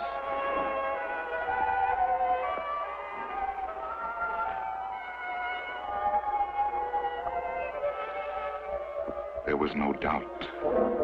We had found the place of the attack. The attack must have been violent. These look like dog tracks. Captain, look!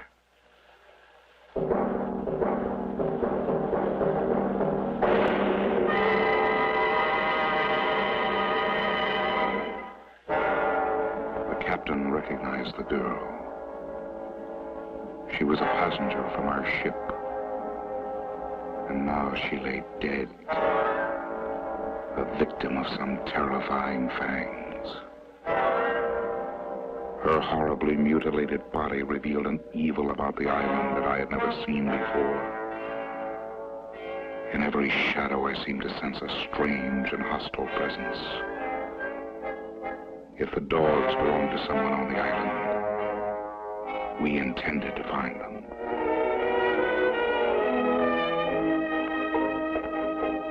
With each step, I felt that we were walking towards some unbelievable dread.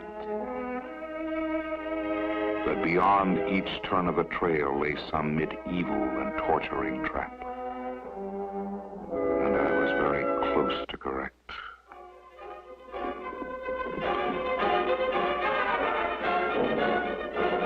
We walked right into a damn trap. I lost my knife when we reversed ashore. Maybe I can break out of it. For God's sake, hurry! Oh. Captain, there!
Captain. The captain is quite all right.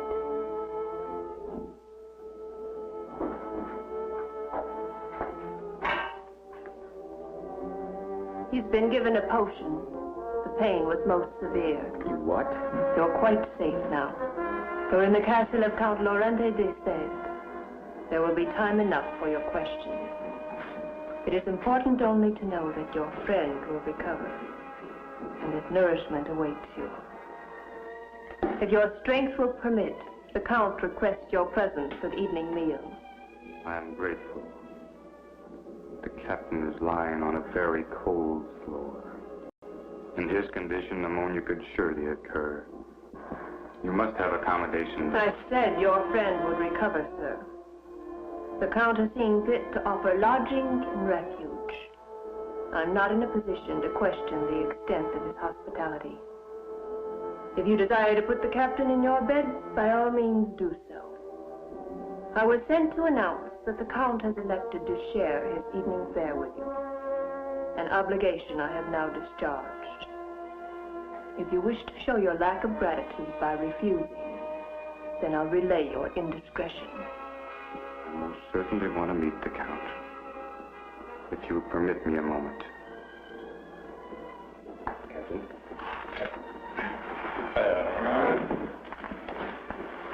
They drug me. They drug me.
It's our guest.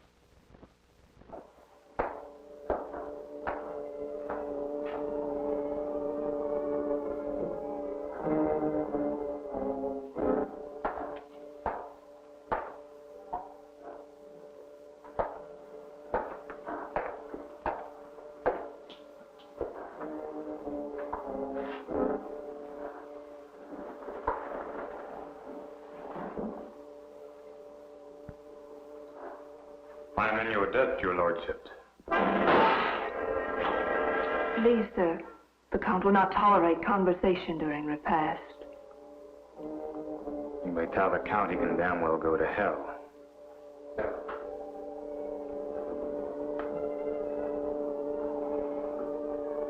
No, it's all right, Cassandra. My apologies, sir. I beg you forgive me. We are not used to guests, and our countenance of standard has been somewhat blunted by our prolonged solitude, I'm afraid. Please forgive me. I understand. Reciprocal apologies are in order. I am indeed in your service. I am Aaron Fowler of the House of Fowland of Bath. Bath? Oh. Too bad. The Romans knew a good spot, even if the English don't. But I'm afraid Bath is losing its social importance nowadays. Too bad. Too bad. I remember the Count settled into a depressing silence. He made no further effort at conversation.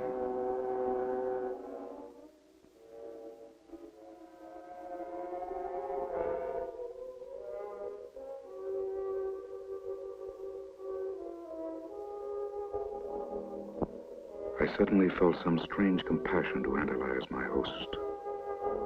But all but a few salient and frightening clues eluded me. His face bore the sallow pallor of a lifetime of dissipation. And his eyes held that familiar paranoid glint of royal inbreeding that left no doubt. Yes, my host was quite mad. And Cassandra. Her haunted face revealed only a portion of the racking torture of her inner torment. This observation of unhappiness and despair was verified by the event that was so soon to follow. I feel ill. May I be excused, Your Lordship? No. You may not be excused. Tonight we have a guest, Cassandra. Tonight, it will be like the days when the Countess was alive. There will be talk, an exchange of personalities. Don't you find that refreshing, Cassandra? Tonight you can put your trivial babbling to one side, and Mr. Fallon will talk. Yes, we'll listen to Mr. Fallon.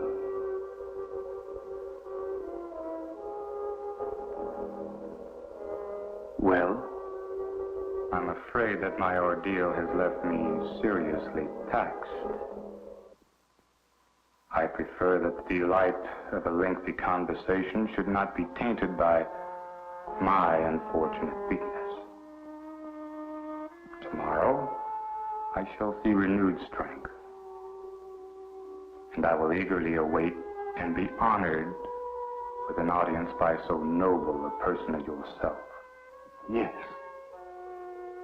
of course. Tomorrow.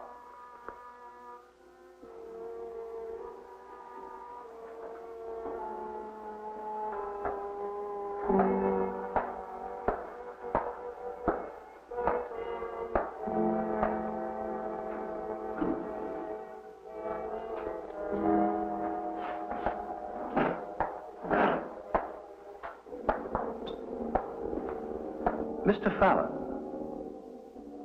Mr. Fallon, do you fence? Not well. Not well at all. Good night.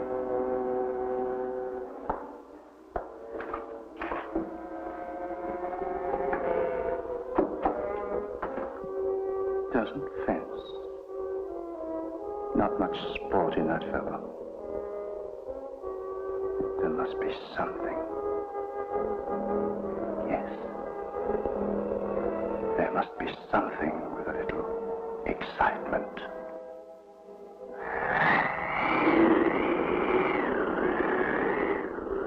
These howls get quite drafty at night. Cassandra, it isn't necessary for you to show me to my room.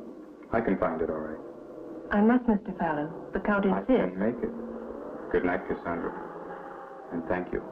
But, Mr. Fallon, Good night, Cassandra.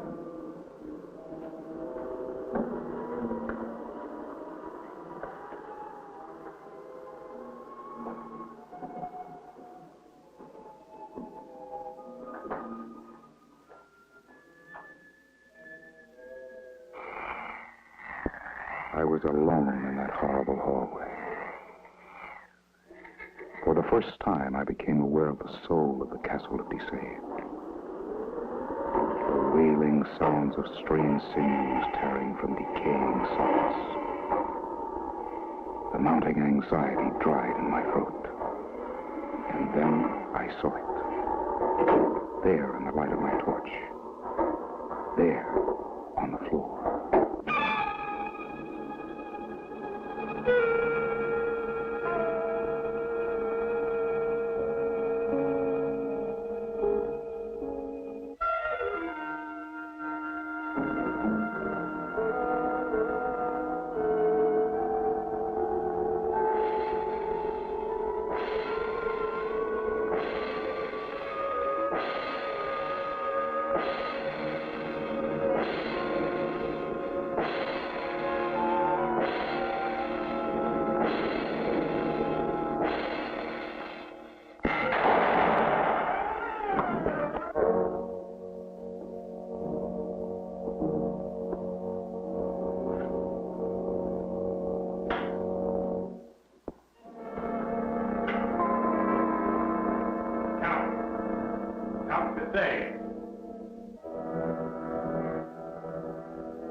Mr. Fallon. I saw him come in here. There is no way out. He must be in there. Mr. Fallon, first let me say you are mistaken. And secondly, the Count would not tolerate your being in this chapel. It's very sacred to him. He will not have it violated. Captain is not in his room.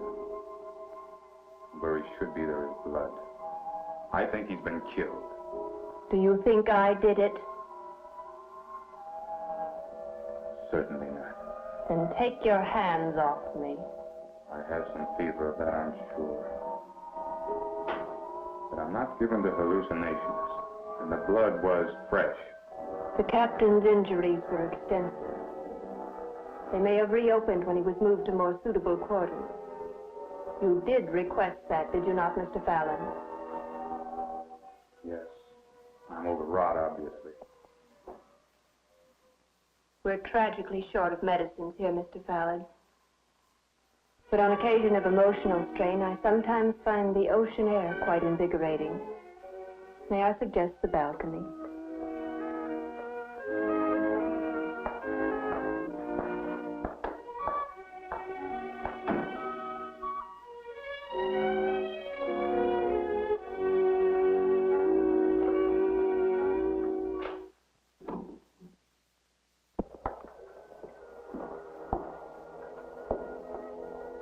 On nights when the fog is light, the view is almost attractive. As it is, it's almost frightening. There are many things about this island that are frightening. And I think this castle most of all. Frankly, I shall be most happy when I've sailed and left it far behind. Fears have a way of diminishing with time. I think you'll find that's true, Mr. Fallon. Theories I have no intention of testing, Cassandra. When does the next boat arrive? Boat? There are no boats, Mr. Fallon. We're in exile, sir. We've been severed from humanity. We're a cancer. We've been cut out. I don't understand. I know you don't.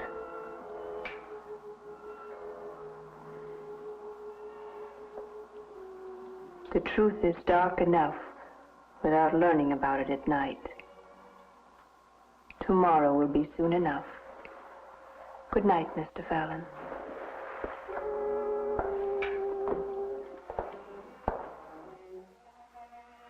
It was inconceivable that no ships came to this island. I felt that Cassandra was trying to add to my uneasiness. That she was closer to the Count than she appeared. That she was a part of his evil.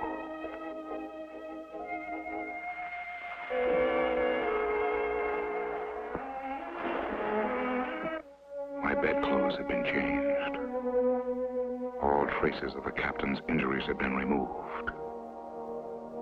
There was a chill in the air, and I was extremely weary.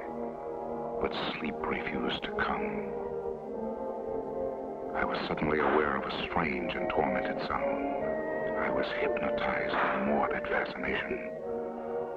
I could not believe that what I was seeing was real. But somewhere in the deep recesses of my numbed brain, my reflexes reacted to the scene.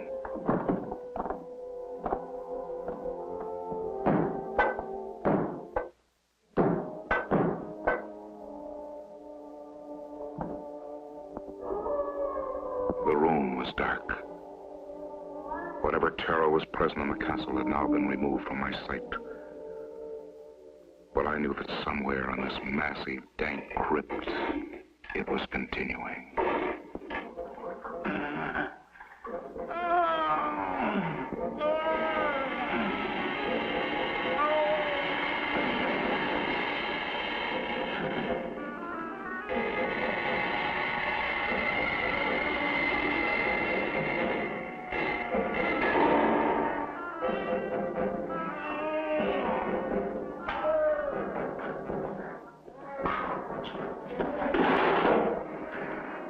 Water! You gave that pirate water! Traitor! Traitor! You have betrayed me! You have cast your lot with the enemy! How dare you defy me? No, you're right. We mustn't let him die. But you turned against me.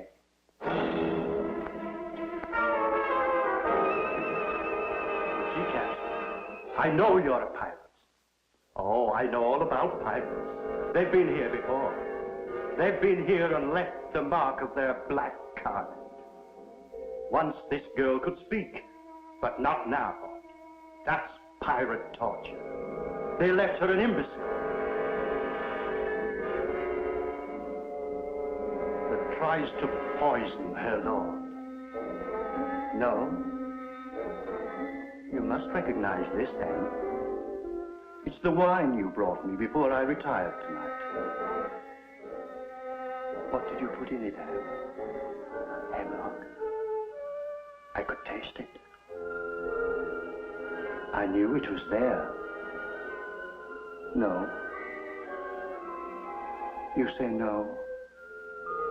Very well, then. You drink it!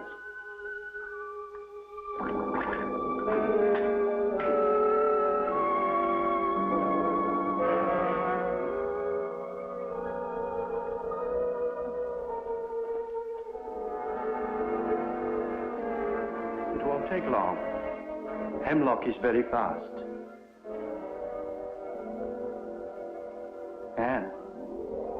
Anne, why did you try to kill me?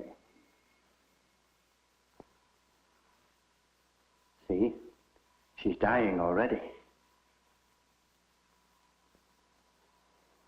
As you would have me die.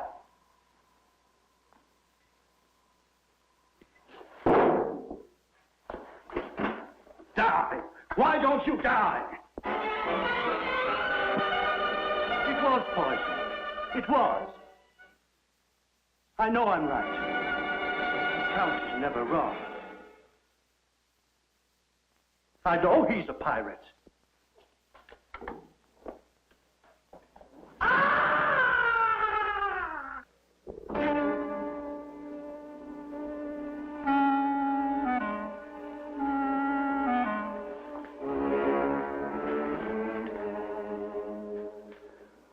Let me assure you, Miss Cassandra, that the event I witnessed last night was not my imagination, but a very real happening. I saw a young woman being beaten, and when I tried to assist, I found my door bolted from the outside. I was locked in, unable to help. I will accept none other than a truthful answer from you. Very well, Mr. Fallon. Since you've become a member of the Castle de Sade, I'm sure you have every right to know its secrets. Thank you.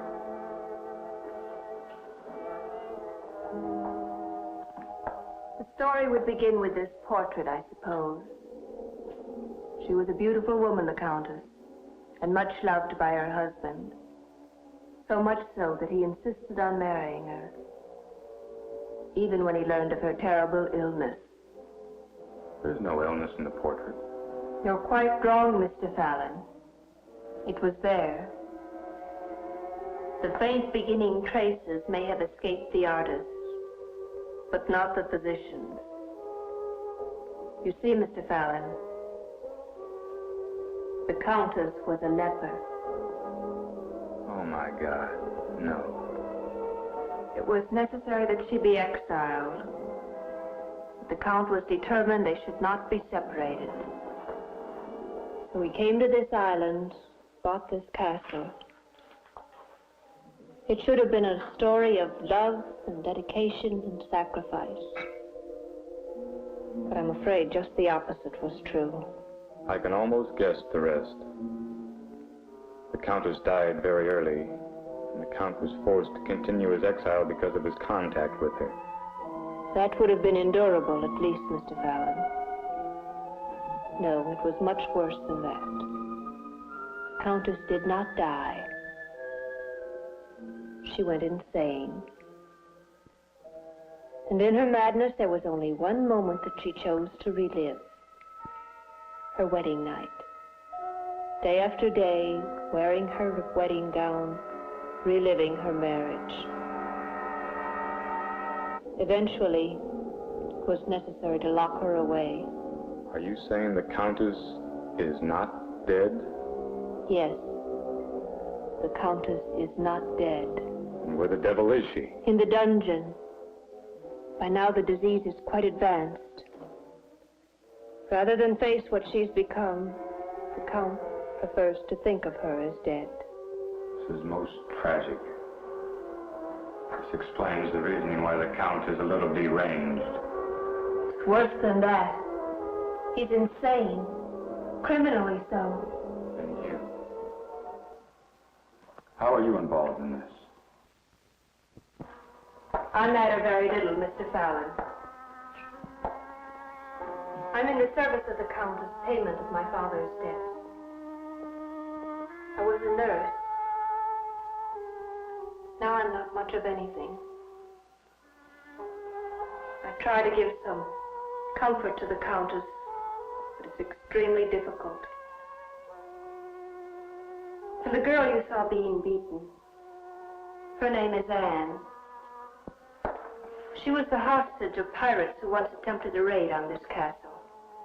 She was mutilated and abused. She was left a mute. She's known brutality all her young life. First the pirates, and now the Count. He repeatedly accuses her of trying to poison him. Her punishments are cruelly severe. He'll kill her someday. I'm not very reassuring, am I, Mr. Fallon?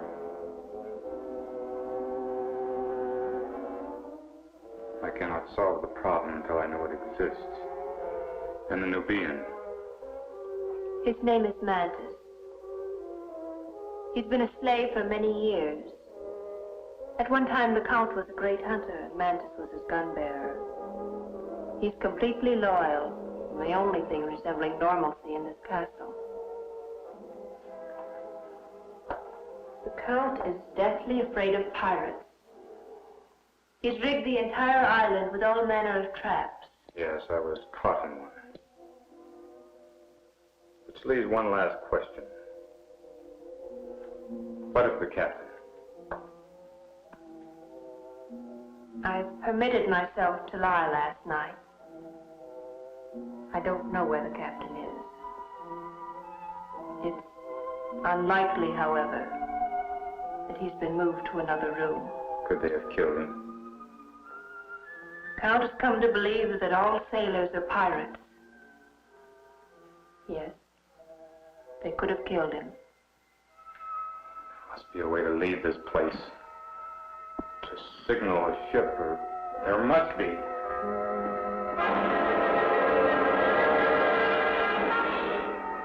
It's all right, Anne. He's a guest. Tea has a way of bringing things into proper perspective, Mr. Fallon.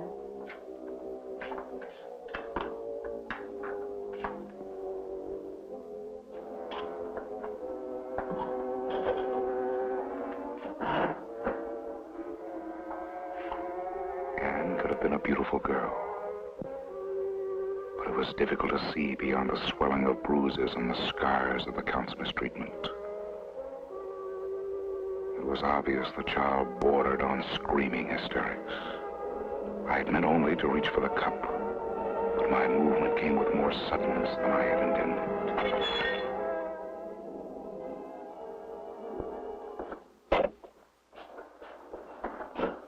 So, you have embarrassed our guest, Anne. Count, it was not intentional. I have suffered no injury. Please, I implore you, do not punish the girl. Since you have intervened, I will not be so discourteous as to override the wishes of a guest, Mr. Fallon.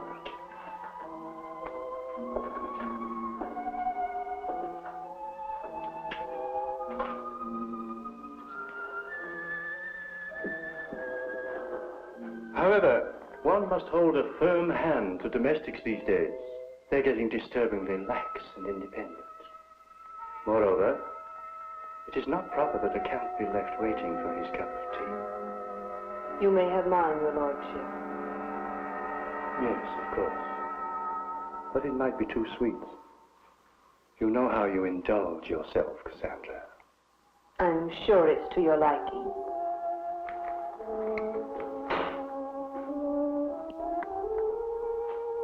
Yes, not bad. And now, Mr. Fallon, I was promised a conversation, and I intend to have it. Tell me about England, about the Americas, or any subject you choose. It'll be good to hear a new voice. Yes, I do have a subject. The captain of my ship. I demand to know where he is. Captain. Oh, that dreadful creature with the beard. Oh, yes. Mr. Fallon, I'm grieved to bring you sorrowful tidings, but the poor man died last night. Now, let's talk about England. How did he die, Count de Sade? Death is not a pleasant subject to discuss so early in the morning, and I did want our meeting to be pleasant. In fact, I demand that our meeting be pleasant.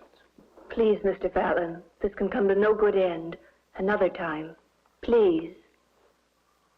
Very well. You shall not mention the captain. But let me assure you I intend to know his fate. I will know how my friend died.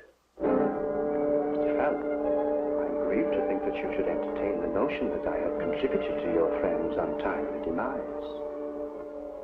Quite the contrary. I did everything I could to save the unfortunate creature. Why? Why? God's sake, let me have some water. Please. Please help me.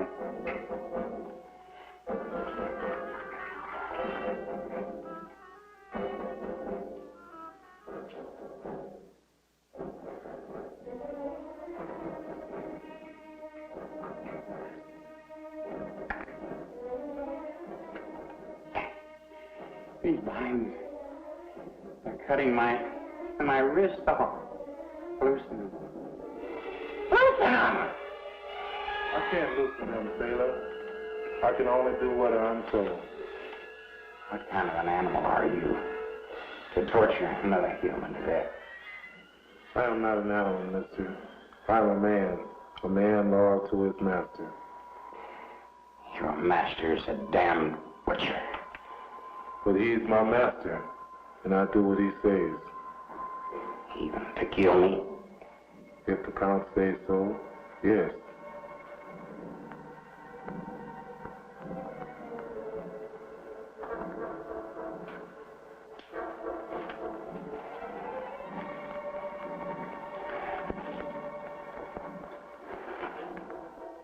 Thank you.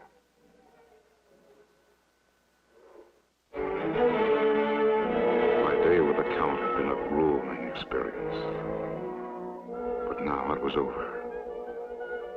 In my room, I would have time to think, to plan my escape.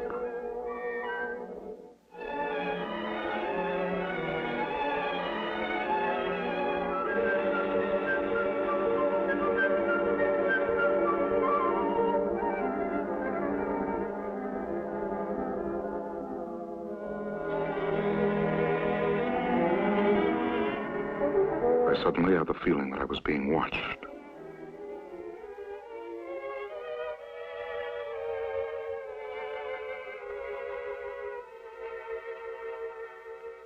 And there she was.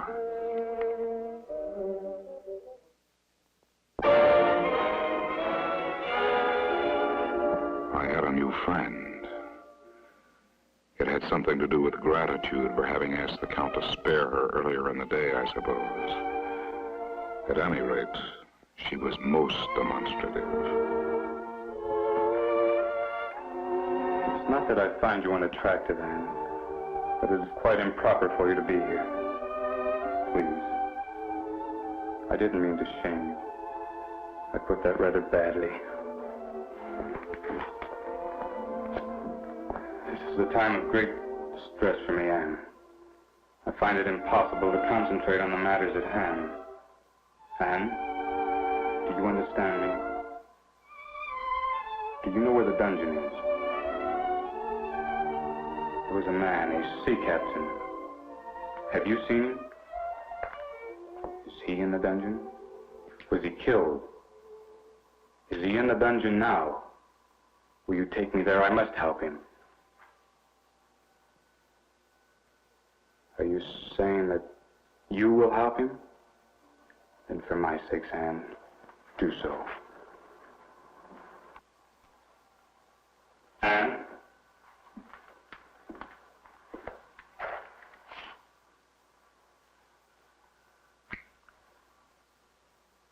I do appreciate you coming to my room tonight, Anne. And thank you.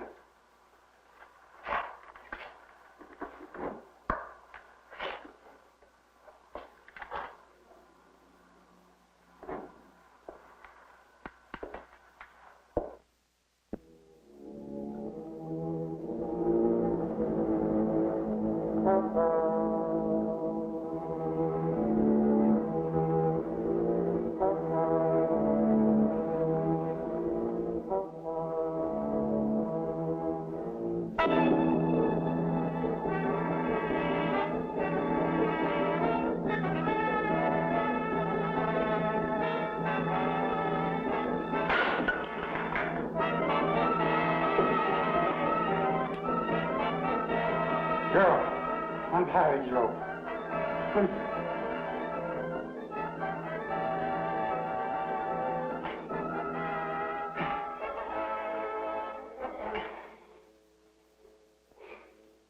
Now my feet.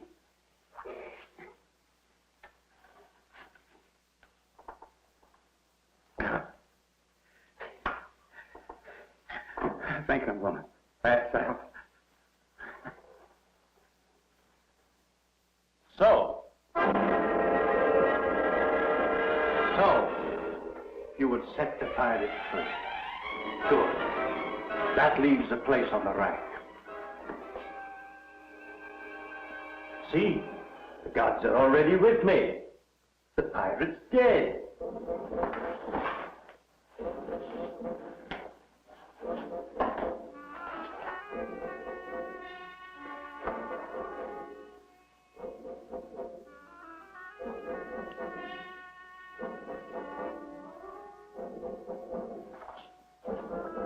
Mantis, make sure that man is dead.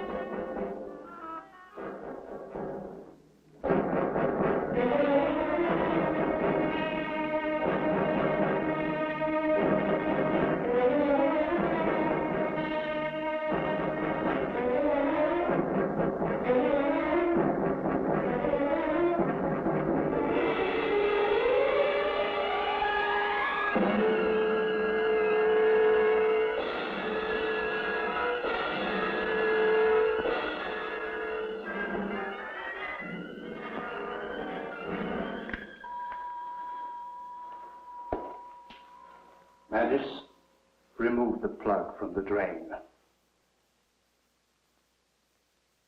Do as I command.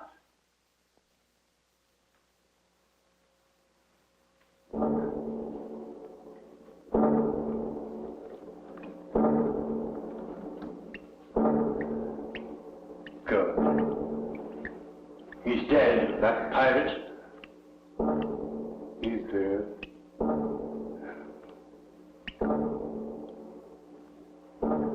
Good night, sweet Anne. Good night. We are retiring for the night. The key and I. Come, Mantis.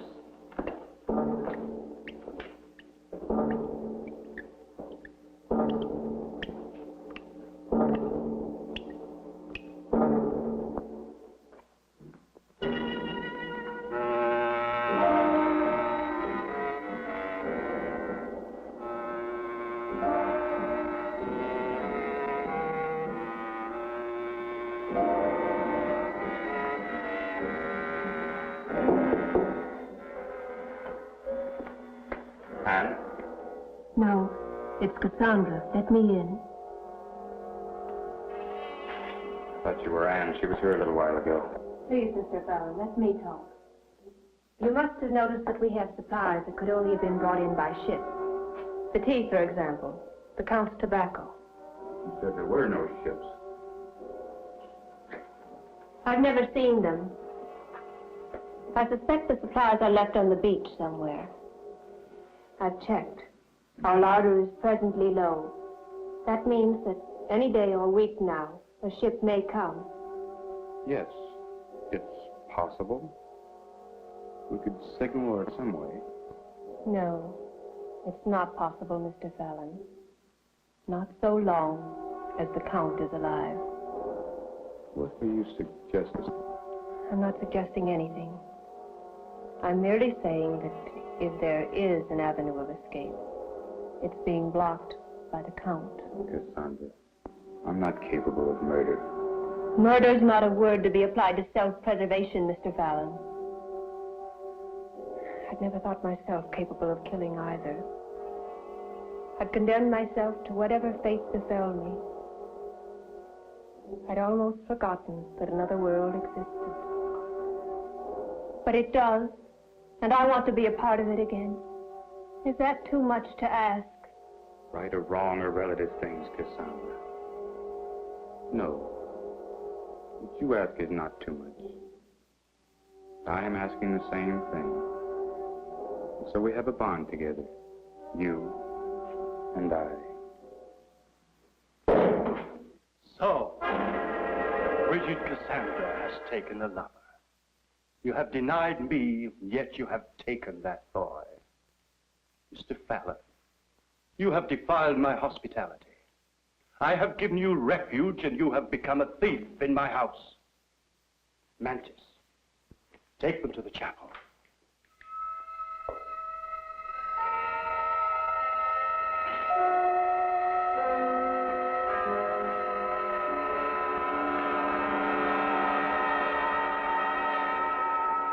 I don't have the key. I don't have the key. But I'll be back. Now, I think this.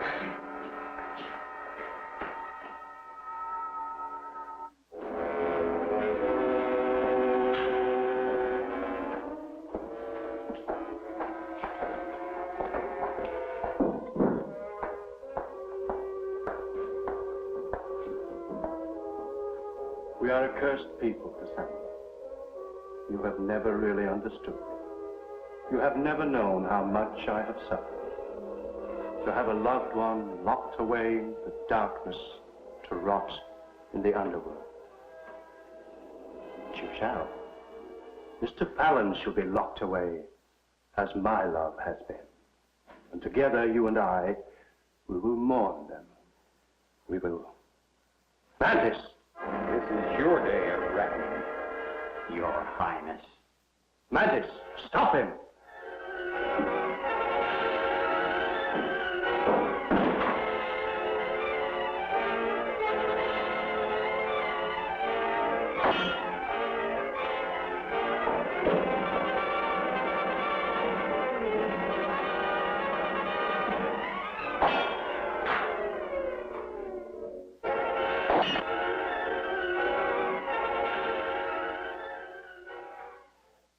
I told you that I will kill you, sailor.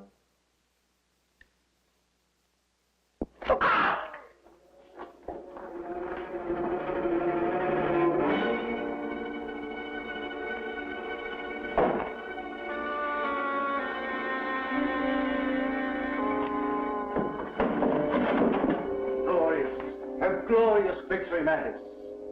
And now you, Mr. Fallon. Make him do as I say, Mantis. Show him the sarcophagus.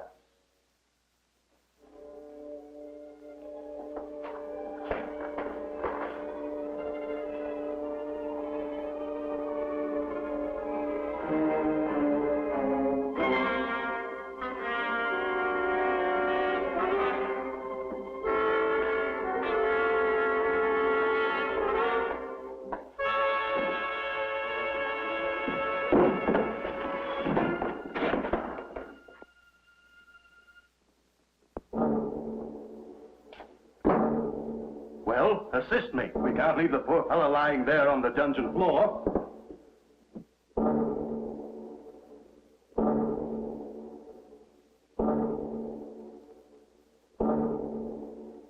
Chain him. Over there.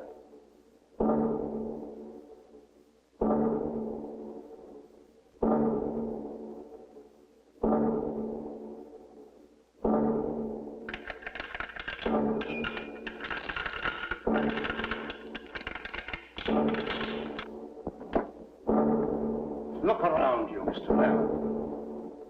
Fate has been very unjust. I have been exiled to a whole island, but you have only this room.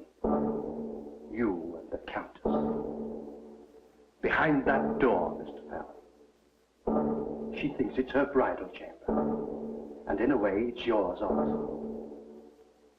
Goodbye, Mr. Fallon. Come, Mantis.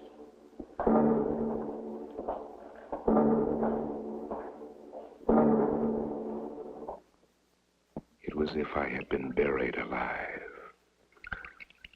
At first, the silence was deafening. But the dungeon had a voice all its own. Timid little sounds that came from the shadows. They swelled to a tumultuous throng. I closed my eyes and listened to a symphony of the Black Mass. But suddenly I was aware of another sound. A noise that had no place in this concert from the tomb.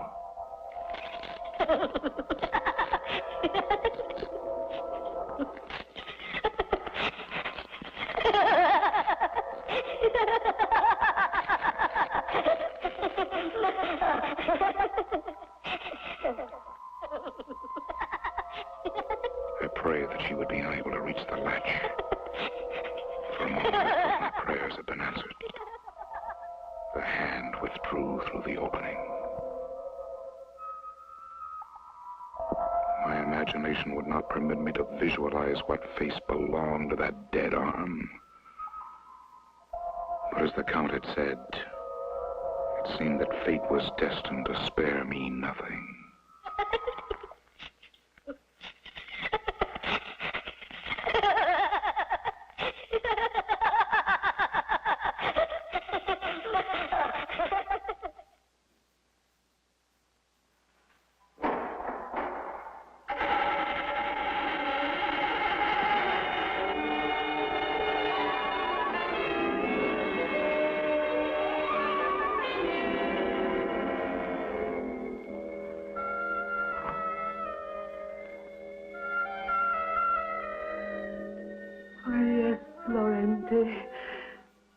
This will be our happiest moment.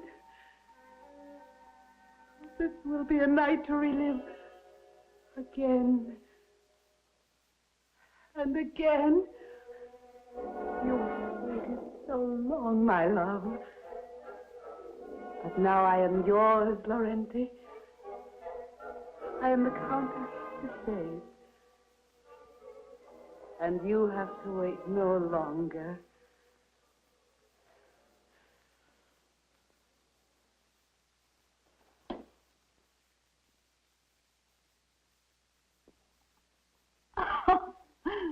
You're still shy, my husband.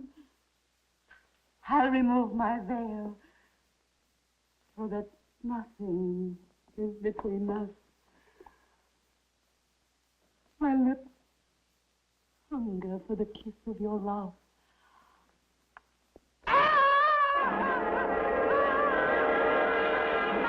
I find it very commendable that you're able to perform your duties as a nurse, Cassandra. I had rather expected to find you in some corner bemoaning your lost love.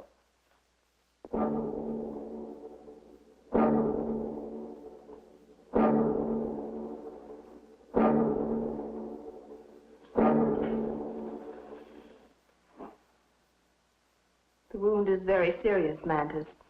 Use it as little as possible. Yes, that's right, Mantis. Use it as little as possible. But first, we must get rid of that pirate. We can't leave him here, can we? No, of course not. Come, Mantis. Drag him out. This whole unsavory business is becoming quite unsightly to me.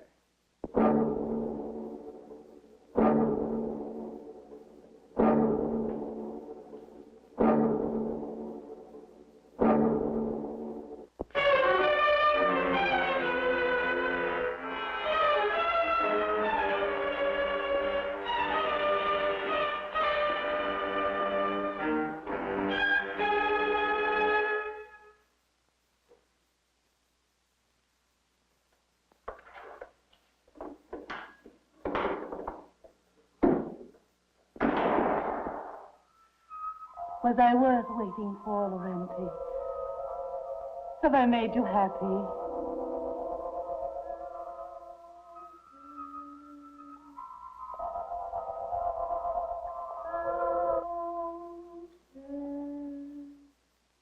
Here, I am the Countess.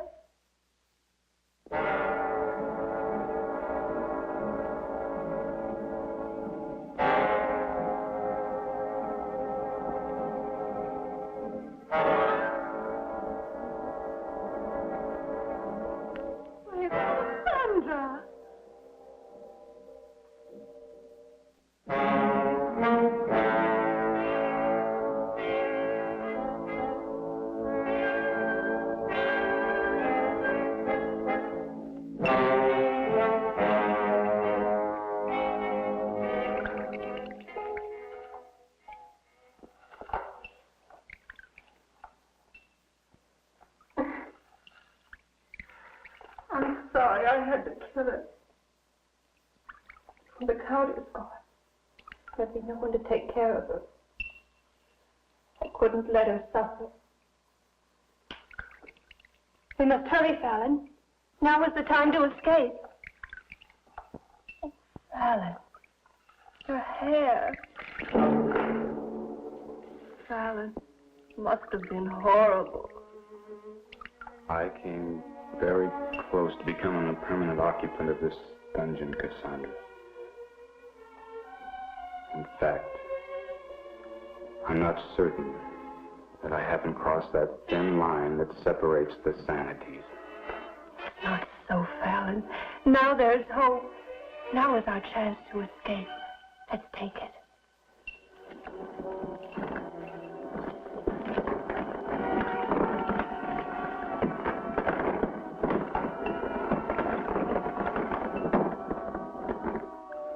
Hurry, Fallon. There's little time.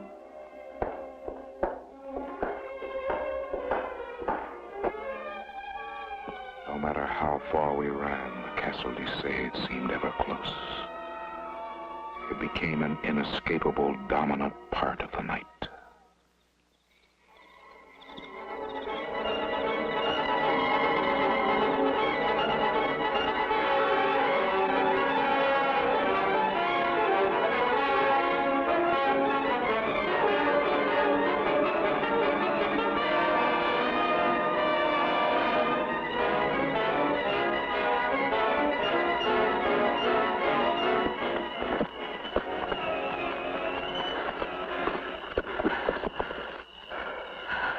This is far enough.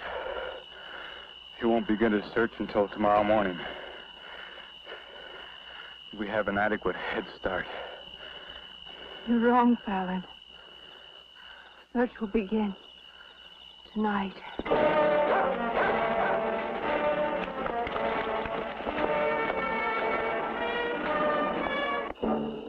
You hear them? She's got the dogs.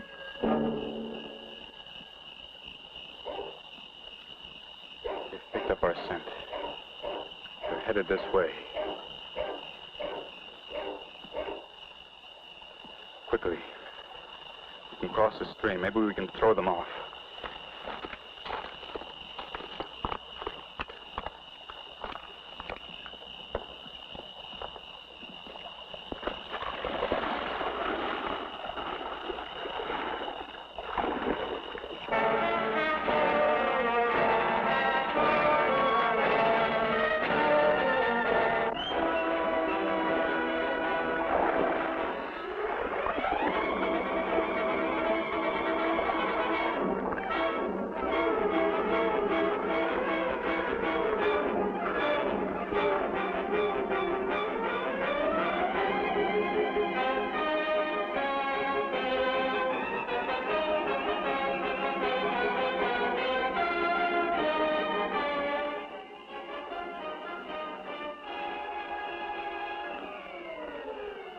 They've crossed the stream. We'll cross at the shallow end.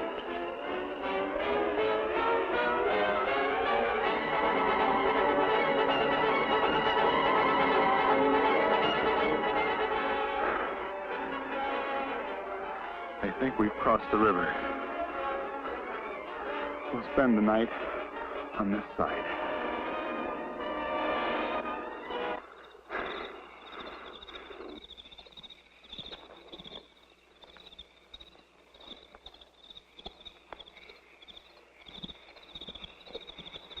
Cassandra fell into a deep sleep of exhaustion. And through the night I could hear the dogs as the Count circled the island. By dawn, they seemed to be coming closer.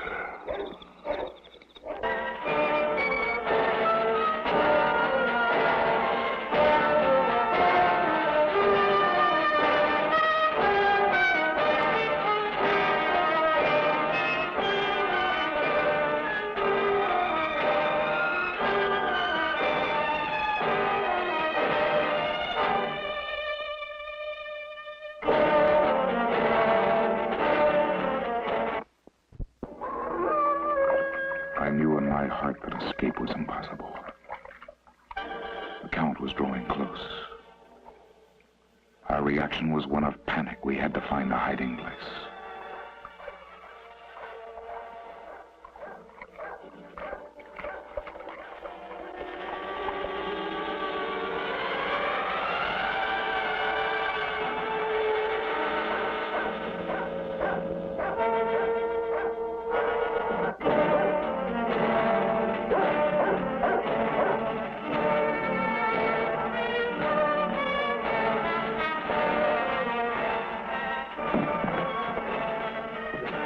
You've let the dogs go.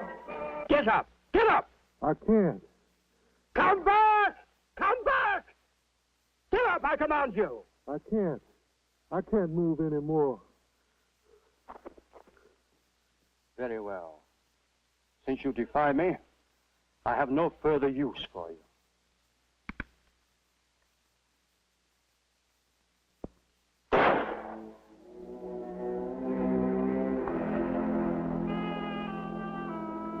I always do what you say, even die.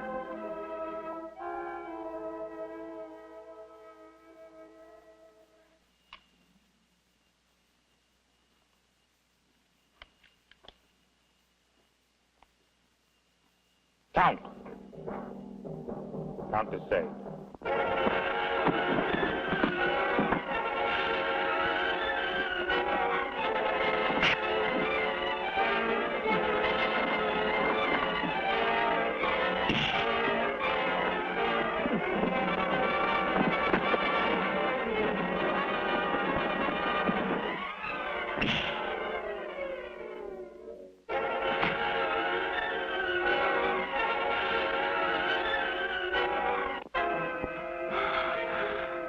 Damn well go to hell, Mr. Fallon.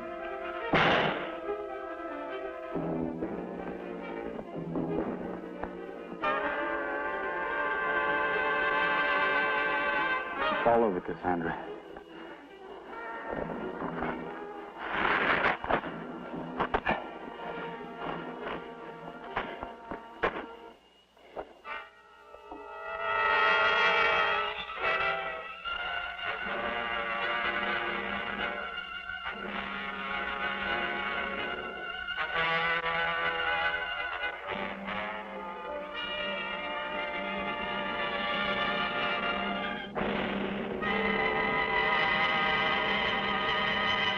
Our safety required some adjustment. But as our fears faded and patience for a ship to arrive mounted,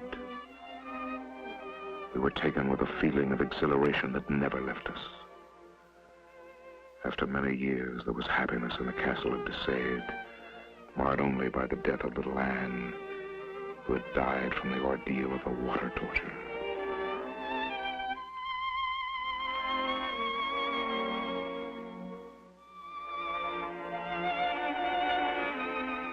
But our wait turned out to be a long one. The days turned into months, and to a full year. But then it came. There it was at last. Cassandra! It's come at last. It's anchored out here. Hurry, Cassandra, hurry! Come, Cassandra. It's here. Anchored out here, Cassandra. I'm sorry, Fallon. Sorry, Cassandra. This is what we've been waiting for. This is our hope. This is our new beginning. Come, don't miss it. Come, come. My chest was bursting with excitement. In the thrill of the moment, I had given no thought to Cassandra's sudden change of attitude.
up here.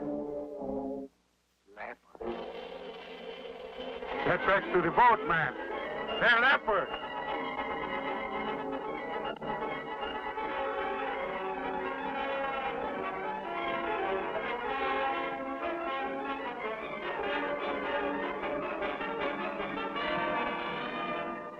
Captain! Captain, come back!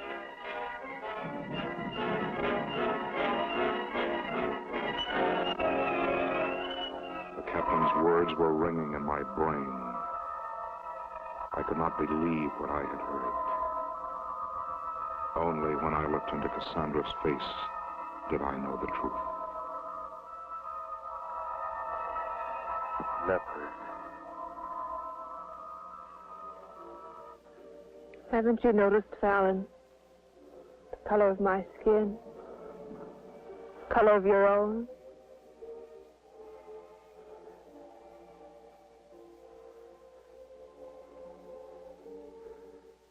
How long have you known Cassandra? The first traces were months ago, Fallon. I'm sorry.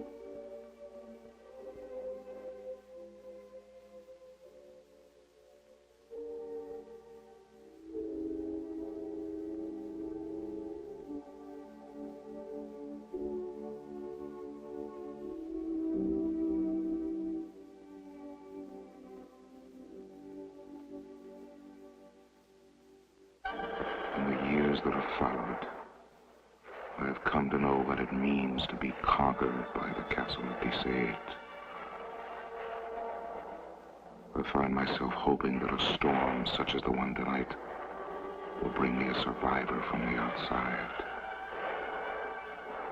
It's been so long since I've had anyone to talk to. And poor Cassandra, she's become quite deranged. Yes. I'm afraid the time has come to put her away.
Montez, Queen of Technicolor.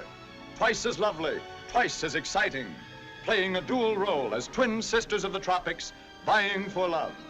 One through power, the other through pleasure. See a greater Montez, venomous in hate, rapturous in love. A more daring John Hall, a rascally Sabu. With Lon Chaney, Edgar Barrier, Lois Collier, Mary Nash, and Coco. In a story containing all that you desire in romance and adventure. The horror of masses terrified by King Cobra. The thrill of sinuous beauties in the dance of the snakes. You kissed me at the pool, remember? Yes, You knew me then, I thought I did. and you know me now. Do you think you could find the place again if these men went with you? Oh, no. They get lost. I get lost. Very useless. Double the guards. I want every inch of the island searched until that girl and those strangers are found. I, Martok, demand that these two strangers shall die in the manner devised by me and prescribed by our island custom.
My, but I feel like a kid.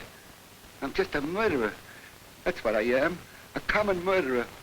What a way to make a living.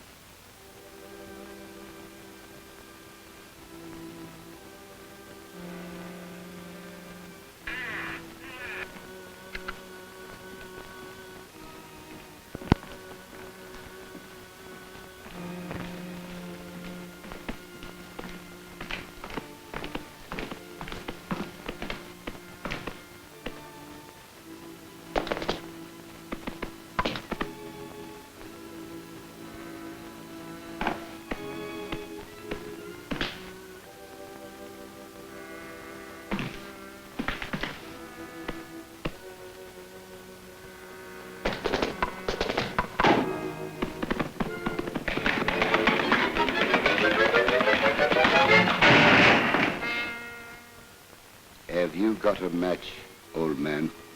Why, yes. Here you are. Well, come. Thank you. Aren't you afraid being out so late in the dark? Afraid? Why, no. No, I'm not afraid. Why? The marinator. The marinator? My card. Don't you read the papers? 500 cases of marinated herring in 1 week, and all in this vicinity alone. Up. Up. Up. Up. Up. Up. Up. Up.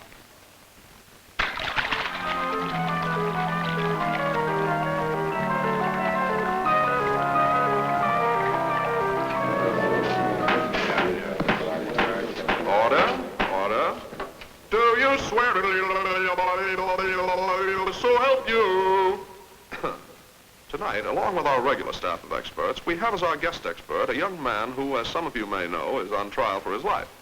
Now, the first question I have here is, name 4 crimes with which the culprit is charged. We have to get 3 out of 4, gentlemen. I know. Disturbing the peace. Resisting an officer.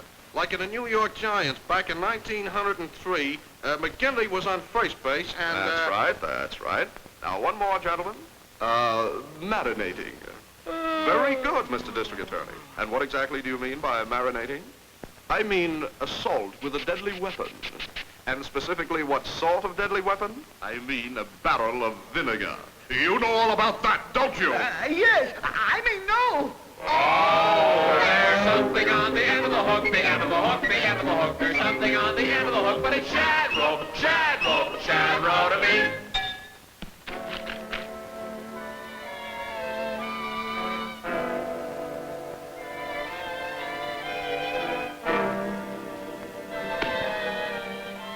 Let's not have any more of that, shall we? Or I'll throw you all out of your ears! Now, the next question, gentlemen, is a musical one. We want to know what the following composition reminds you of. You have to get 1 out of 1. Ready? I know. Very good indeed.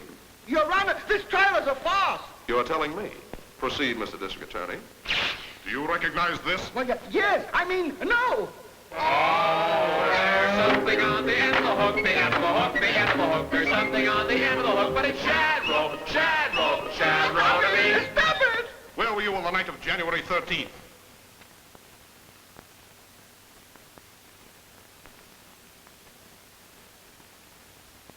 Is anything wrong with the soundtrack?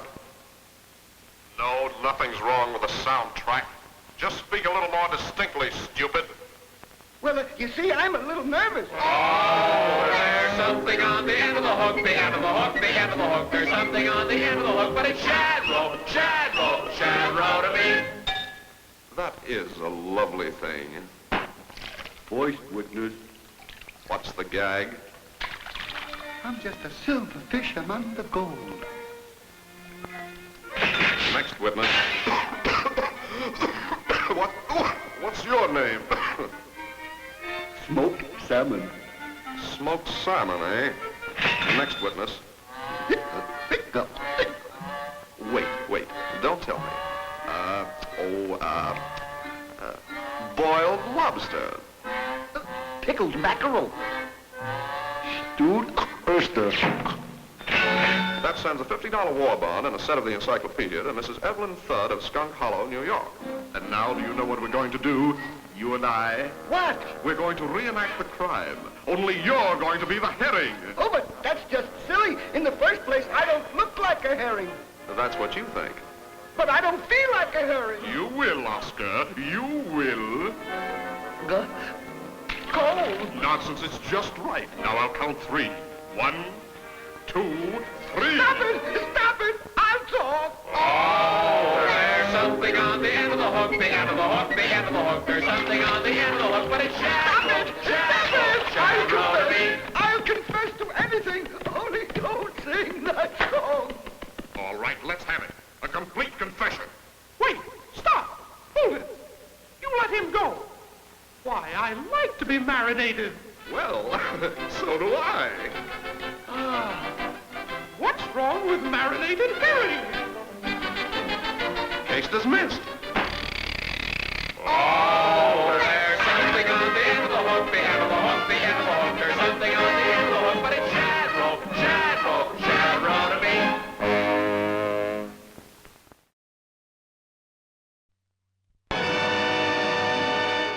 And out of their West Indian island comes a tale of terror and voodoo, of witchcraft and zombies, and all the weird black magic that the white man seldom sees. It is a tale of brother against brother and their love for a woman who lived with the dead. And it is also the tale of a young nurse who never believed such things could happen.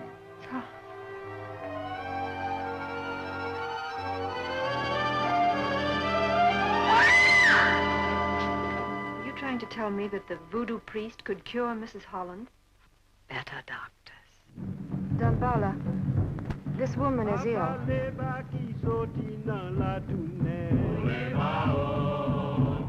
This is the ceremony of voodoo death, a ceremony that seeks the life of the woman who lives forever, who walks with the dead.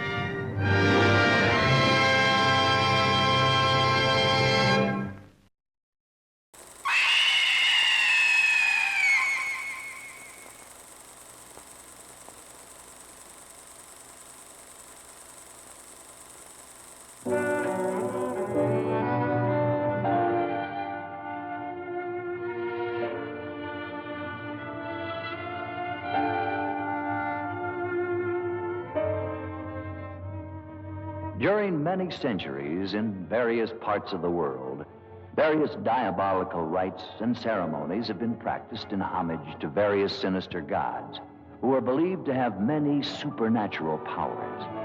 These rites are generally known as voodoo, which consists mostly of black magic and the cult of death. The practice of voodoo invokes the supreme god, Baron Samedi, who is supposed to be able to revive the dead. This rite is presided over by Dambala, a kind of supreme priest to whom the witches or followers dedicate their diabolical ceremonies. the same as the snake priestess.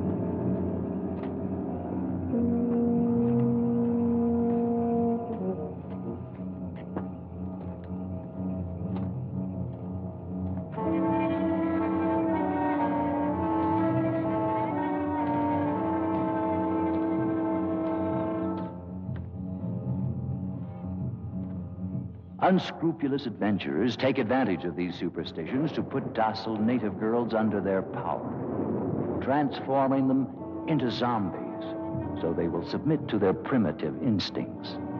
There are many existing opinions about the living death.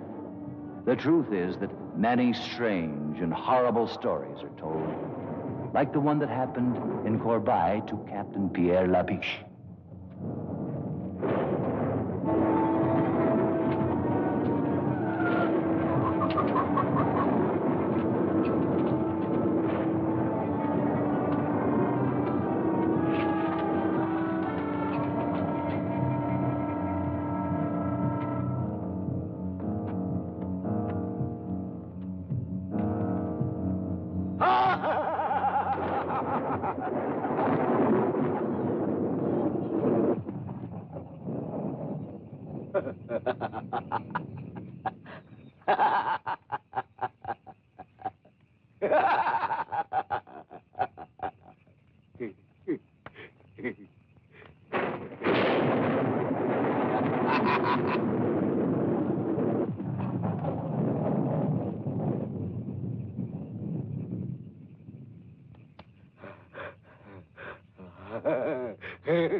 Well, here we are. Splendid. I didn't think it would be such a difficult trip. Consider yourself fortunate that I was around to accompany you. I am sure people in these parts are unused to see a woman travel alone. In due time, Captain Labiche. Women are no longer bonded to men as they were before. We know how to shift for ourselves. I don't think that premise will will hold true around here. That remains to be seen. Well, at any rate, if you need me, you have just but to say the word. I don't think that will be necessary. And about that club you belong to. It's not a club. It's a well-founded organization that will change the world. And how do you say it's called? The International Anti-Saloon League. Oh, quite right. Well, here we are. Oh. I'll call a lieutenant. I shall attend to that myself. I'll go along with you to the plantation later. Thank you. How long will you be staying here? Long enough to clean up the police department and reestablish law and order.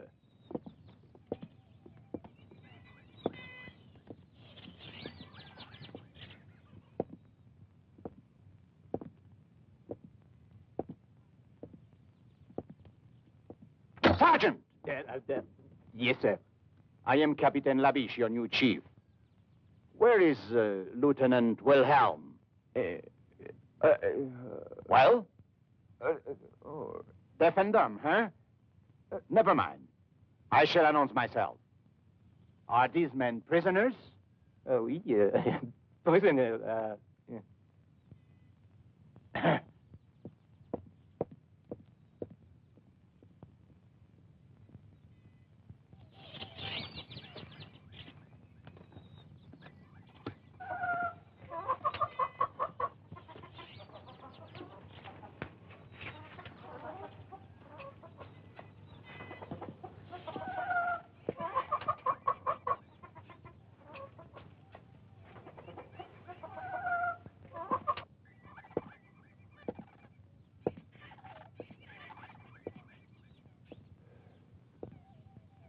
My glass is empty.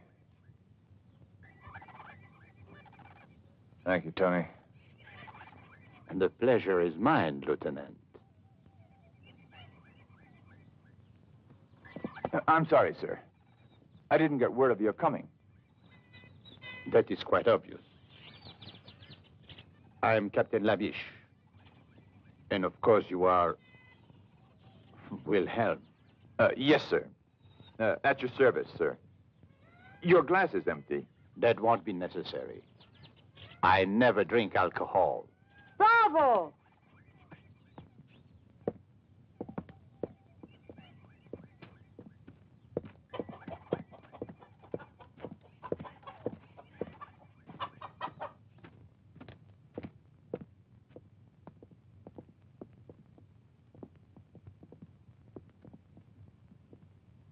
Captain Labiche, as a citizen of the Republic, I am shocked to find alcoholism rampant in the law enforcement agency itself.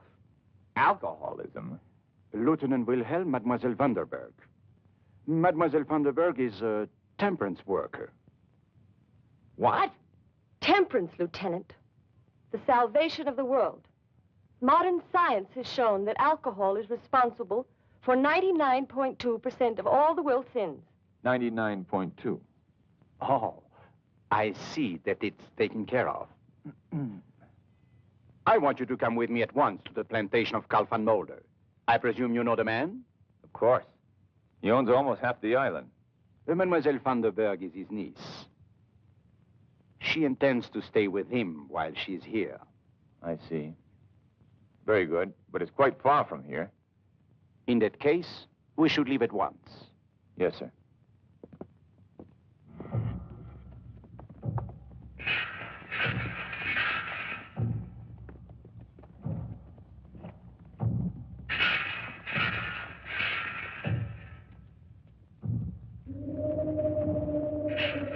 What's this, Wilhelm?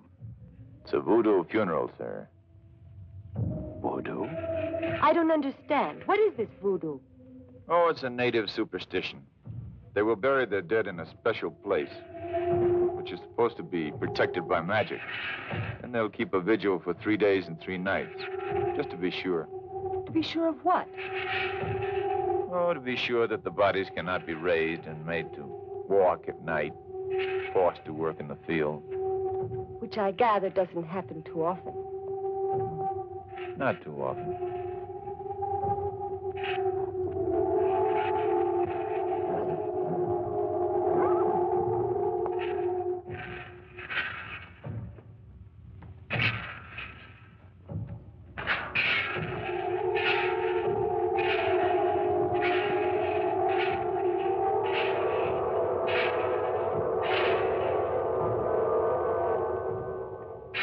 What's the matter, mademoiselle?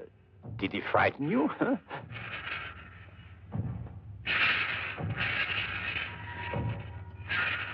Captain, sometimes even I get frightened by these people's eyes.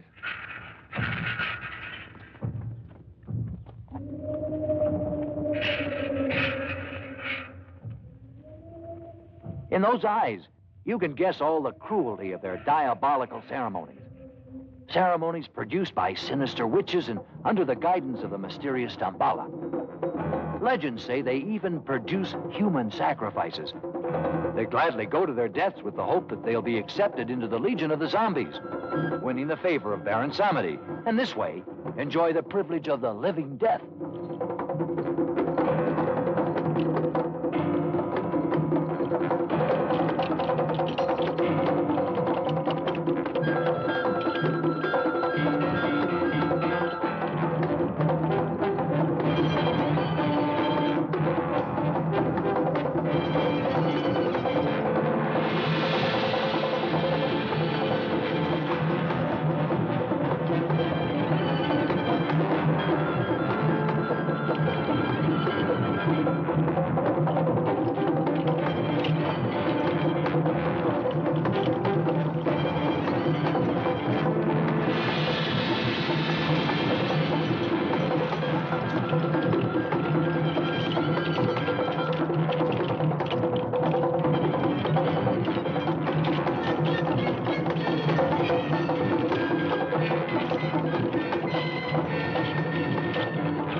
Damballa!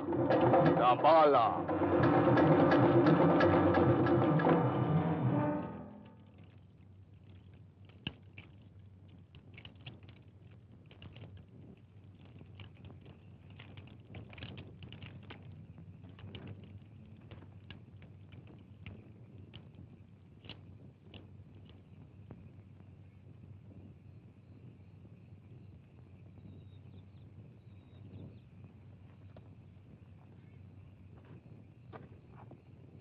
Damballa!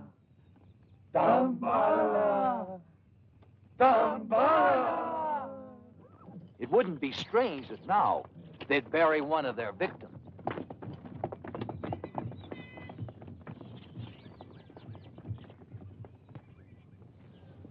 Welcome, Lieutenant. It's been a long time since I've seen you. Oh, and you have guests, I see. How charming. Do come in. Herr Van Mulder, may I present... Uncle Carl, don't you remember me? I'm Annabella. Not little Annabella Vandenberg. All grown up, as you could see. Well, now, how many years has it been? Oh, now, please, don't mention that. And this is my superior from the mainland. Captain Labiche. At your service, sir. Captain, I'm honored. Please sit down, all of you. Calais, some refreshments for our guests.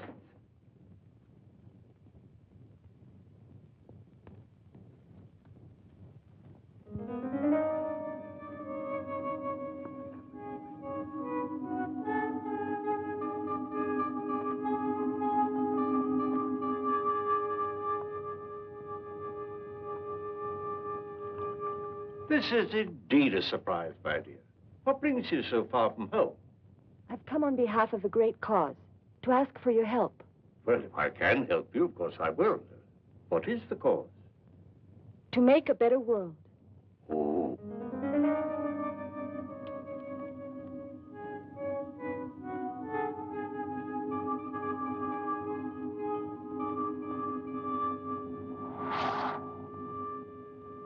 Well, of course, in a cause like that, I'm completely at your service.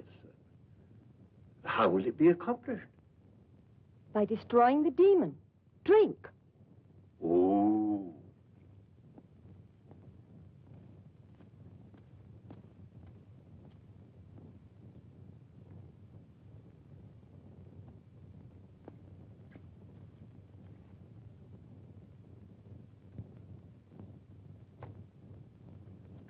This is delicious, Uncle Carl. What is it? Just a local beverage, made from bananas, I believe. And sugar. Captain Labiche, you have a fine young officer here in Lieutenant Wilhelm. And a more peaceful island than close by would be very difficult to find. So what brings you here? Not peace, Herr Van Mulder. The sword, then? I'm a man of the sword. It is said that he who lives by the sword must have a strong arm, Herr Van Mulder. What are you two talking about? They're having some jokes among themselves, mademoiselle. The humor seems rather grim. You see, mademoiselle, your uncle suspects I have come to this island to make trouble. This is not correct. Trouble is already here. And I have come to stamp it out, to bring law. Whose law, Captain? The people of Kirby have had their own for centuries and... Pagan superstition, witchcraft, magic, ritual mutilation, human sacrifice, and other practices of a sort, which cannot be discussed in the presence of a young lady. Your pardon, mademoiselle. What sort of practices? Well, the young men and the young women get together and... Wilhelm. Yes, sir. You see, Herr Van Mulder, to me, the law is a simple matter. There is right, and there is wrong. And you are constantly amazed by the number of people who fail to recognize your simple formula. Herr Van Mulder, you have a great influence here. I had hoped that we could be allies, you and I.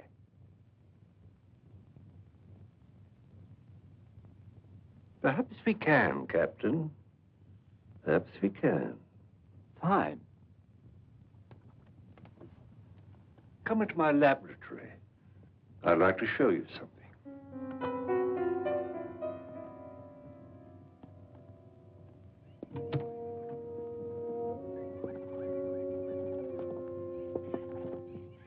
Uncle Carl, I had no idea you were a scientist. Oh, my interests are many and varied, my dear.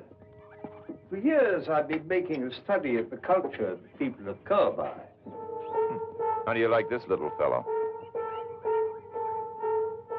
Did you know that when the Egyptians were raising the pyramids, the people here on this little island were raising something much more important, though perhaps less tangible? And what would that be? A power. A vast, untapped power that has laid dormant for thousands of years, just waiting the key to unlock its secrets. Oh, I see. And where is this power to be found? In the human mind. And the key?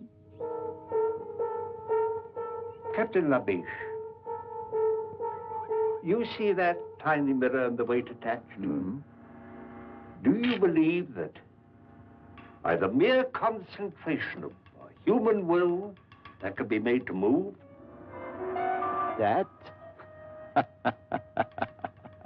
Of course not. What nonsense. Of course, for you, then it would be impossible. But I believe. Therefore,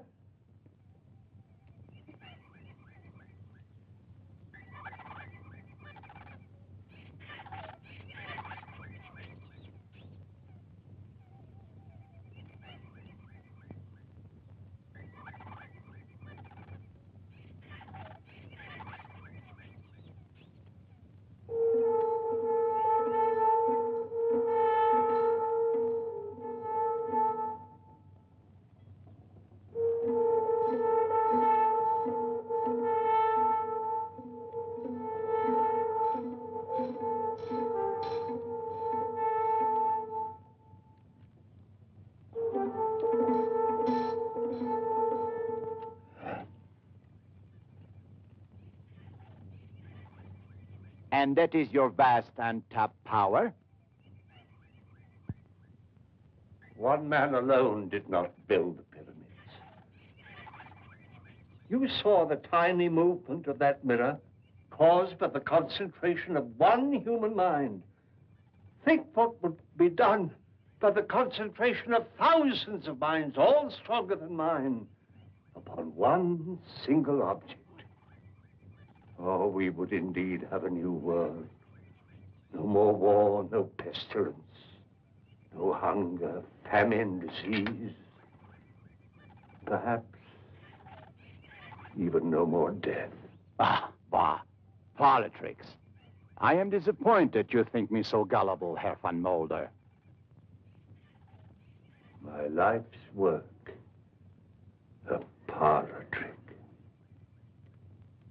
Kalea, this gentleman would like a more impressive demonstration.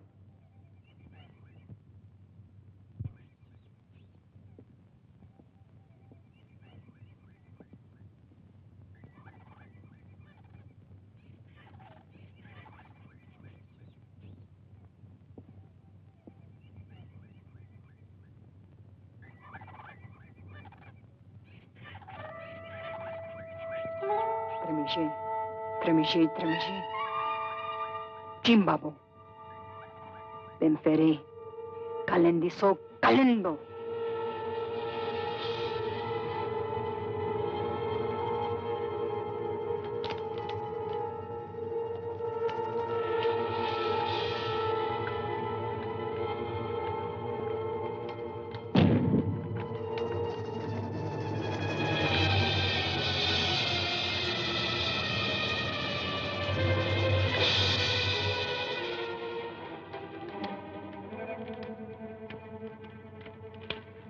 Captain Labiche, I must warn you that if you insist on interfering with the customs and traditions of these people, it'll be very dangerous, not only for you, but for others.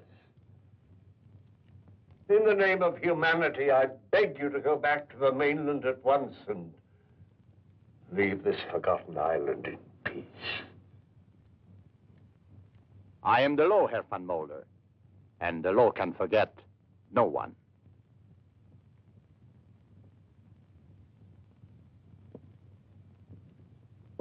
Good day, Mademoiselle Vandenberg.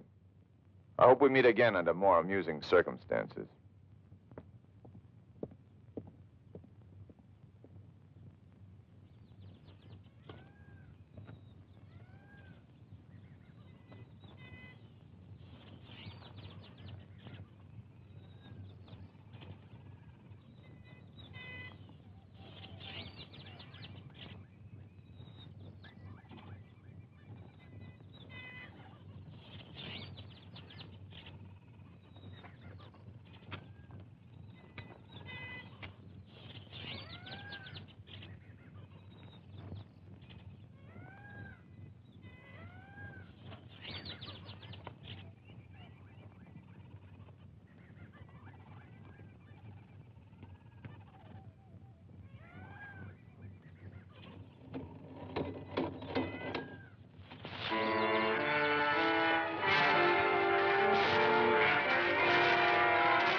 You know that Dambala does not like this kind of thing. No. No, don't do it. Please. Please.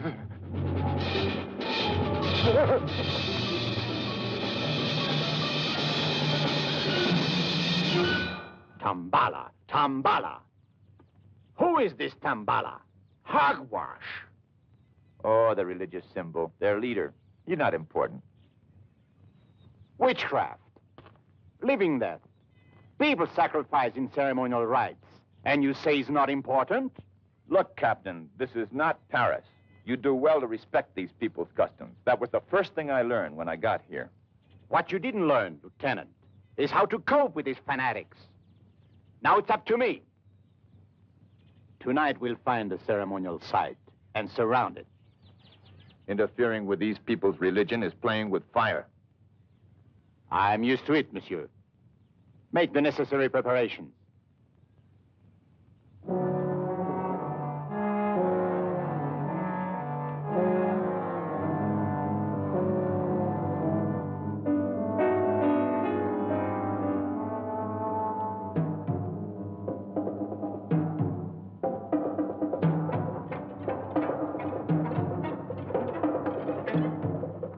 This way, Captain.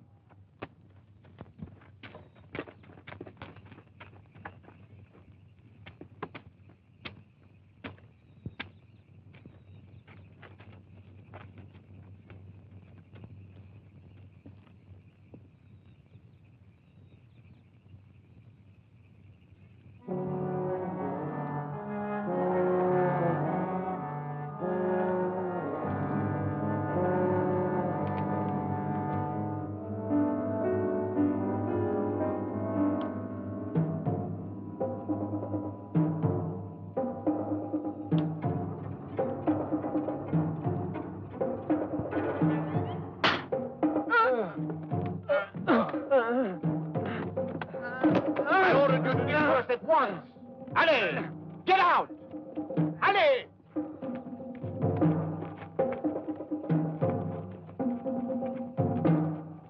The only way to handle these people, Wilhelm. Now they know who gives the orders. I fear so, Capitan Laviche. You know, sometimes I think you know more than you let on. And I love to cooperate. Are you sure you don't know who Dambala is? I'm sure. If I knew, I wouldn't tell you. We'll see about that.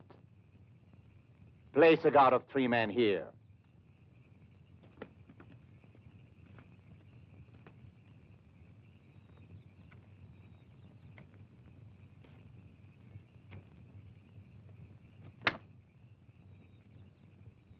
Tony, I think we're going to get very, very drunk tonight.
She was beaten to death.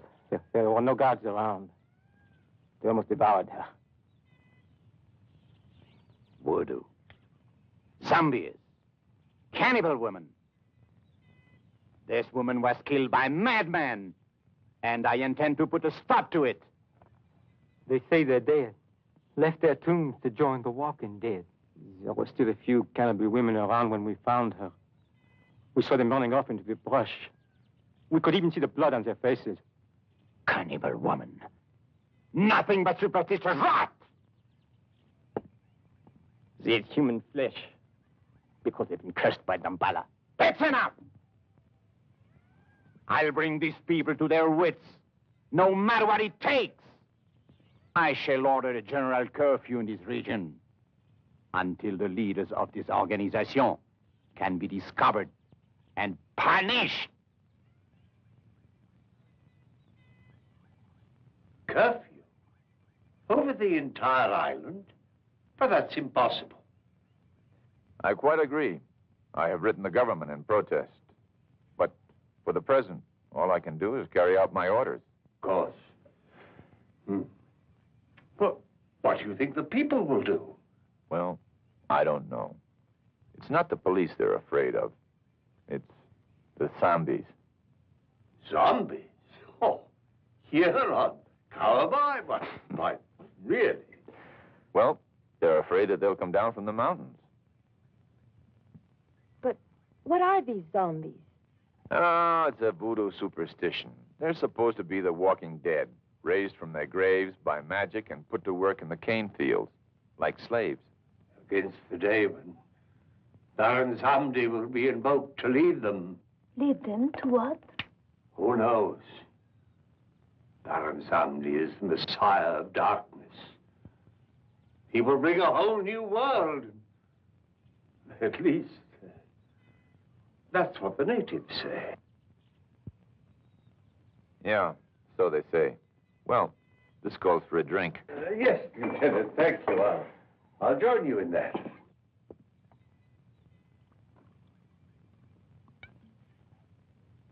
Annabella, you don't mind when your uncle drinks. Why this unfair discrimination against me? Uncle Carl may be forgiven because of his age. In his case, it serves a medicinal purpose. Mademoiselle, you are a fanatic. I've never seen a zombie, but I'm starting to feel like one. This is pretty good stuff. Uncle Carl, what would it take to invoke this Baron Samedi? It says here, an ultimate act of horror. Tradition says that Damballa, who is the servant of Baron Samdi, must produce a human sacrifice. Then Baron Samdi will appear. Mein Herr, the new Crenshaw. Oh. I have guests. Excuse me. I must speak to you, mein Herr. Most urgent. I'm sorry, Klingsaw is my overseer. Apparently there's trouble in the cane fields. I'll be back.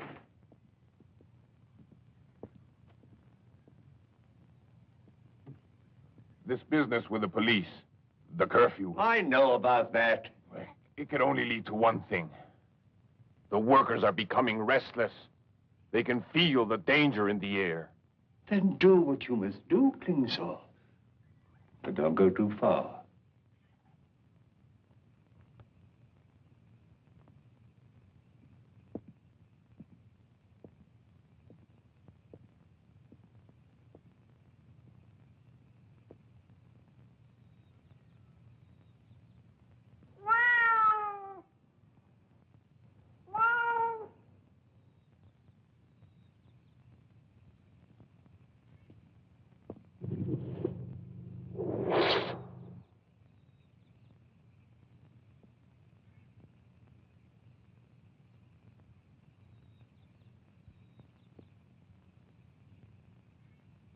Don't touch it. It is Serta. Sneka, the evil spirit. They're trying to throw a curse on you. I I shall put a stop to this.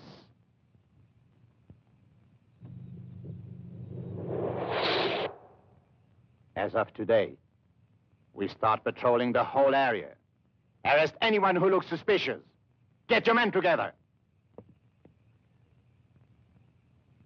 Ali! Don't just stand there. Where the hell is Wilhelm?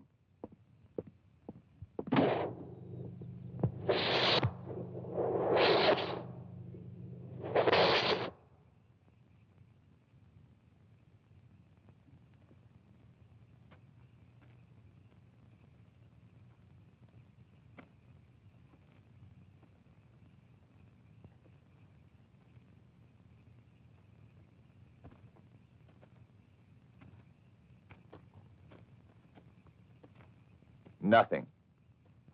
Everyone stayed indoors. If at least we could get just one of them.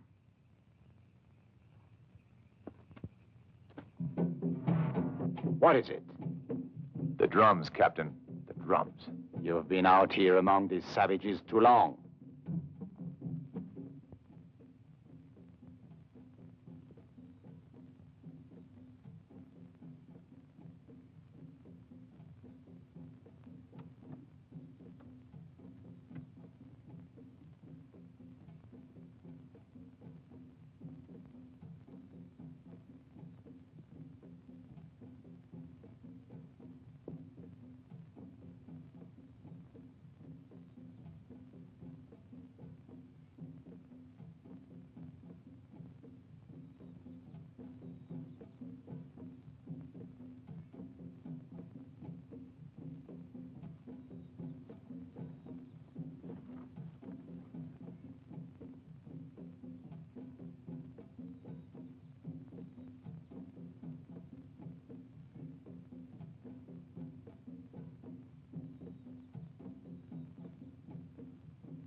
I live in there.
We could be next.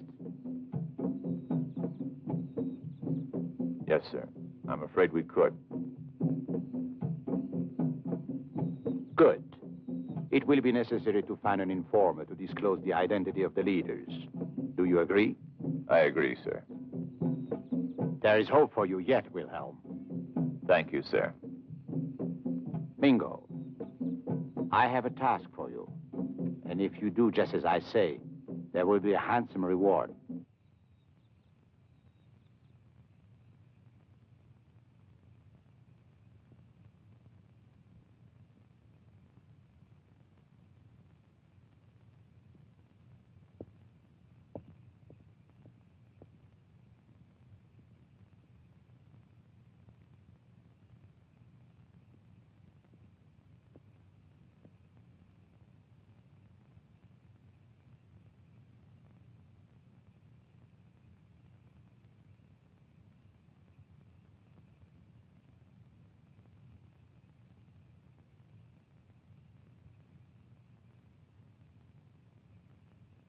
Sleep. Offer your dreams to Damballa.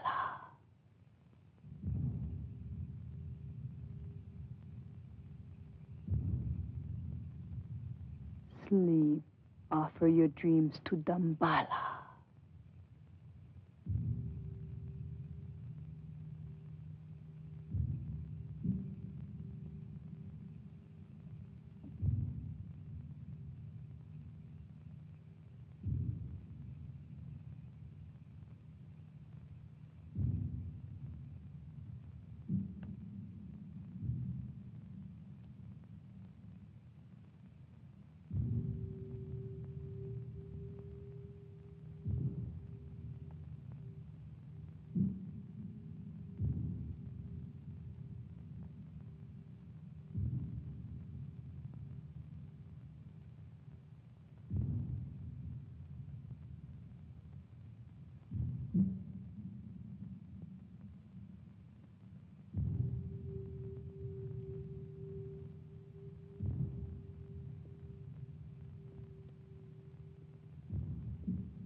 Offer your dreams to Damballa.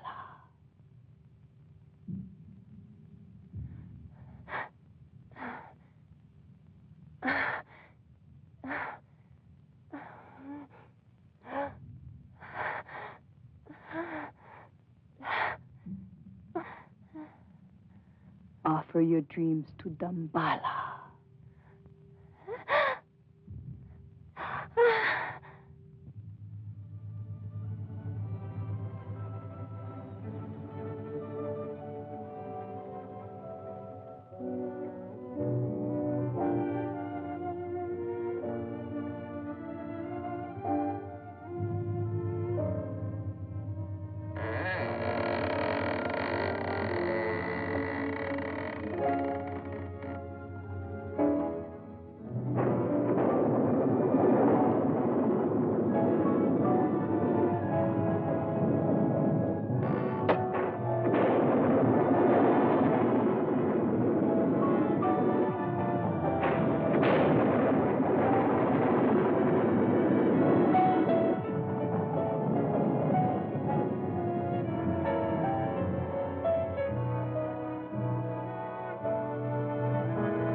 I want you close to me.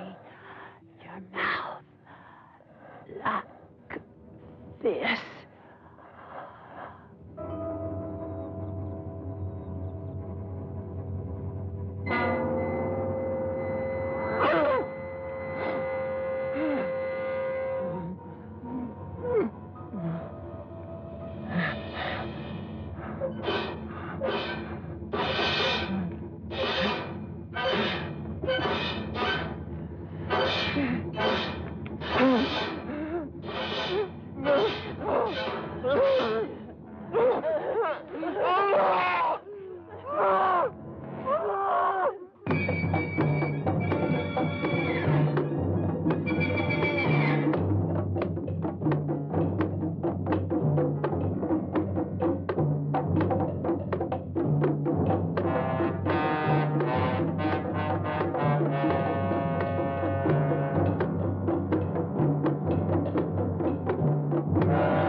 Tell us, who killed Zerk and Mingo, huh?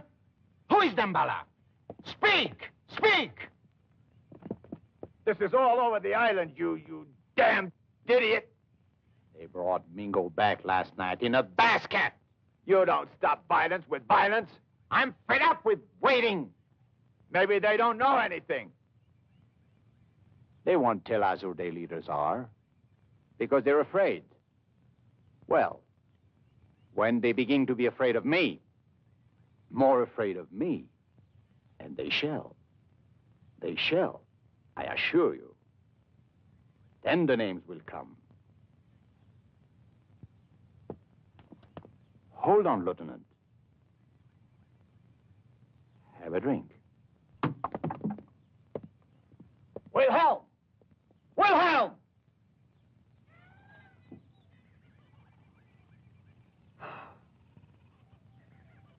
Maria!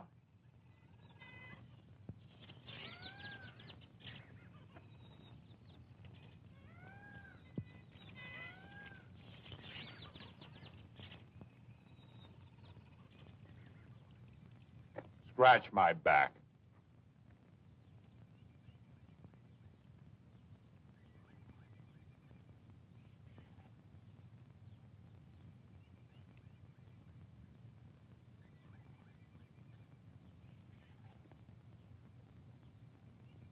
Fan me.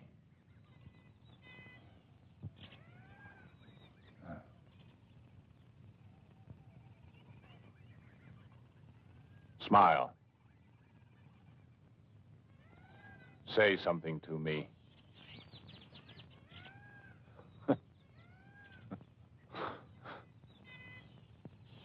Imagine. Beautiful woman who can't talk. Every man's dream. Ah.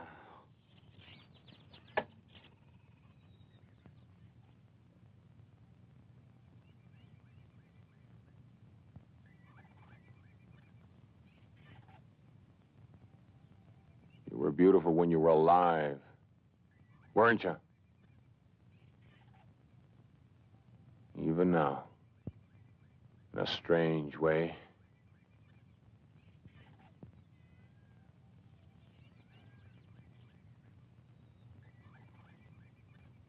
Tell me, my beautiful Maria, are you really dead, or are you?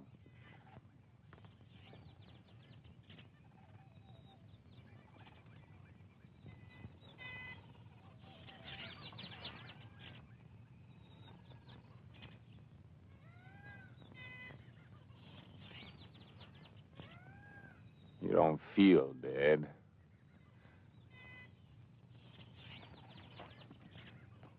You! Is this the mockery you make of our lifetime of work? To defile the daughter of a god with your brutal lust? Ow! Ow! Ow! Ow! Ow!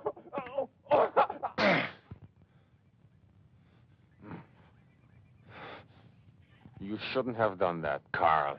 Not enough that you turned the workers loose on the streets of the town, taking the lives of innocent people? The police needed to be taught a lesson. You taught them a lesson, all right. La Biche has gathered a larger force than ever before and armed them with pistols. Now they're going to scour the island at this time of all times when I hold you responsible for this Klingsor. I'm going to make sure that I can trust you. Galère.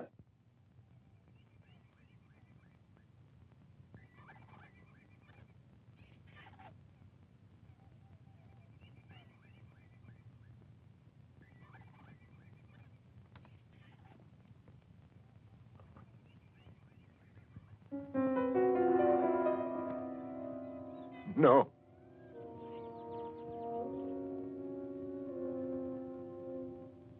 No, don't. Please, don't.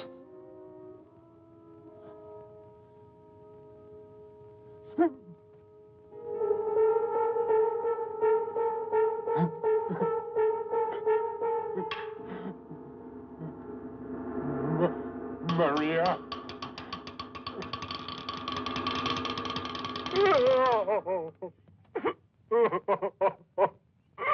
Maria. So Dambala's little world is falling apart. Herr Klingsor, I'm sure we can do business. As you say, we both want something. What I want is well known. What you want is clearly visible on your face. Therefore, let us proceed with our bargain. If your information leads to the success of my mission here, I can assure you that my influence in the colonial government will be sufficient to arrange some... It is tonight. Tonight? What is tonight? The invocation of Baron Samedi. There will be a human sacrifice. If you do exactly as I tell you, you will be able to capture the voodoo leaders in an act of murder. Isn't that enough for you, Captain? Very well. What is your plan?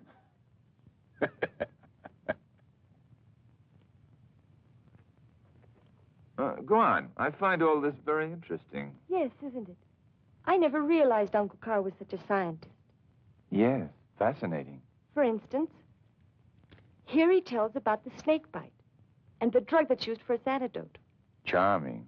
He believes that the combination of the two slows down the metabolism. Metabolism. Yes, beautiful. And the heartbeat, so much that the person appears to be dead. But he isn't. Well, the sun seems to be about gone. It's getting rather dark. He isn't dead. Go on, I'm listening. Well, Uncle Carl thinks that this technique can be used for surgery on the heart or brain. On the heart. The heart's very important. Yes, but there's a problem here. Oh, no.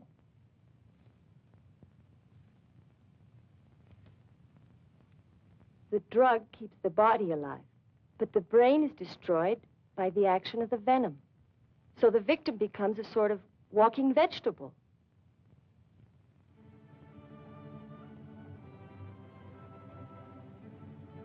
Oh, excuse me. Well, anyway, You're the most beautiful woman I've ever seen. Go on. Then what? Well, he wants to find a way to avoid this effect. What effect? The effect?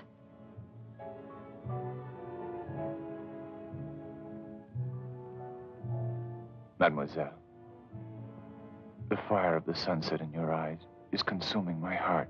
Lieutenant, are you making advances toward me? I love you, Annabelle. Andrew, please. I told you. Lips that have touched alcohol shall never touch...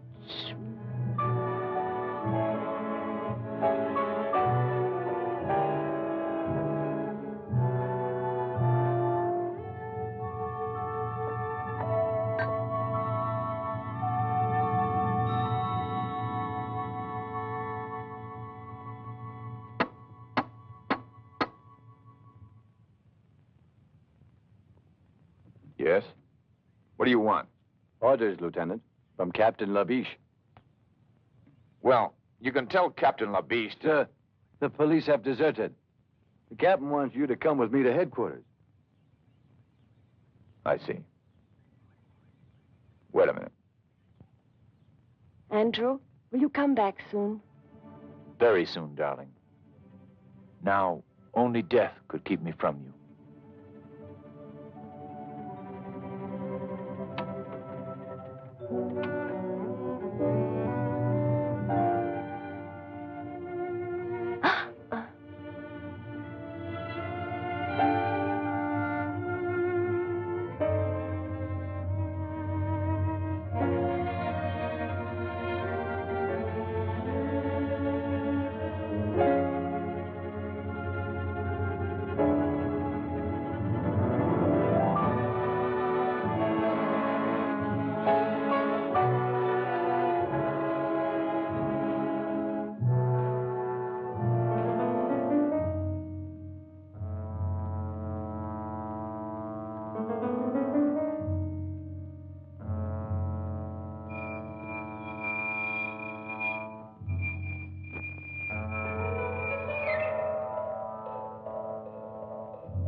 Murder?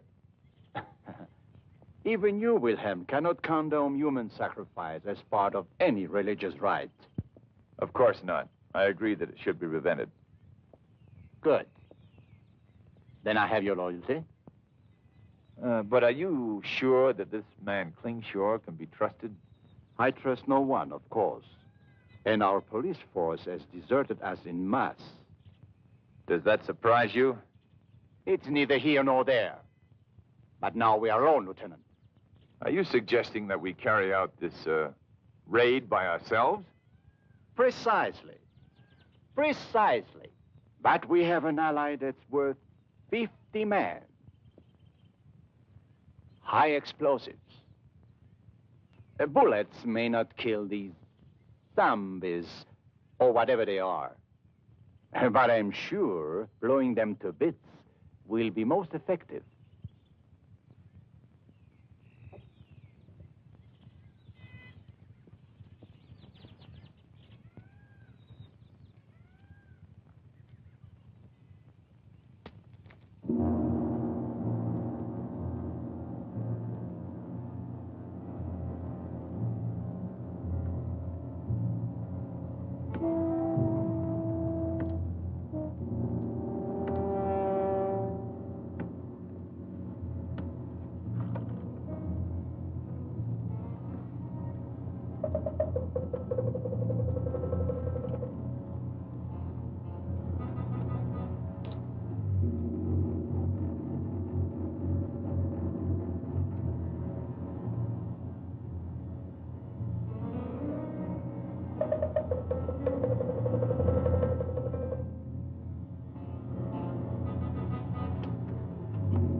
Traitor. Traitor.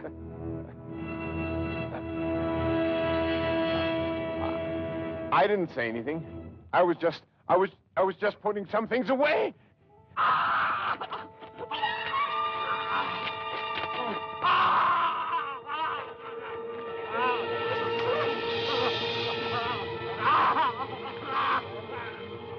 You squealer.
Who are you?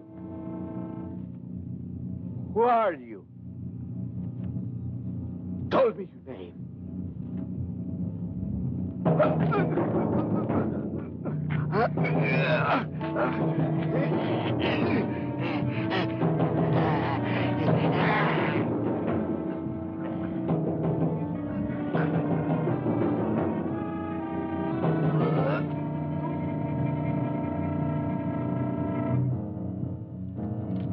What? Speak your name. My glasses. My glasses. My glasses. My glasses. Who are you? Ah.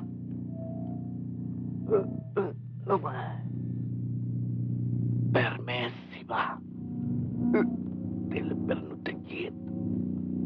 Branza. Poi che tratti.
Dambala.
gonna hurt Annabella. I have a better solution.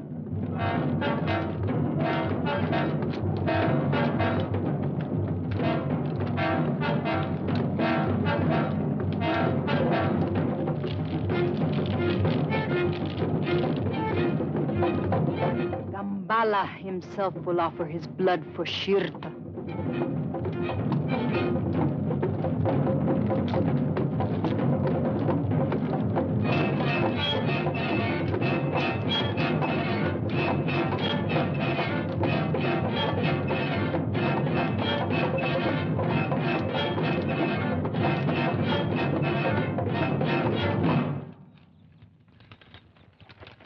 All right. I only hope it works.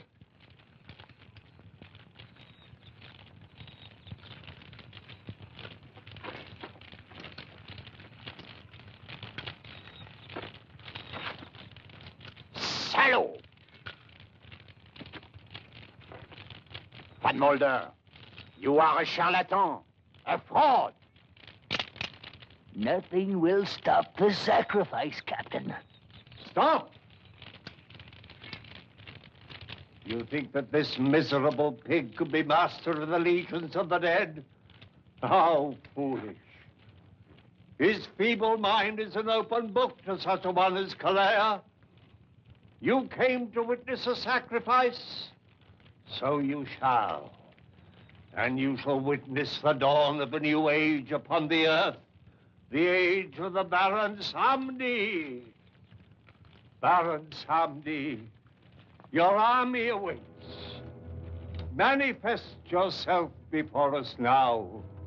We are ready for your dominion on earth. A fraud. Ah, Baron Samedi. Baron Samedi.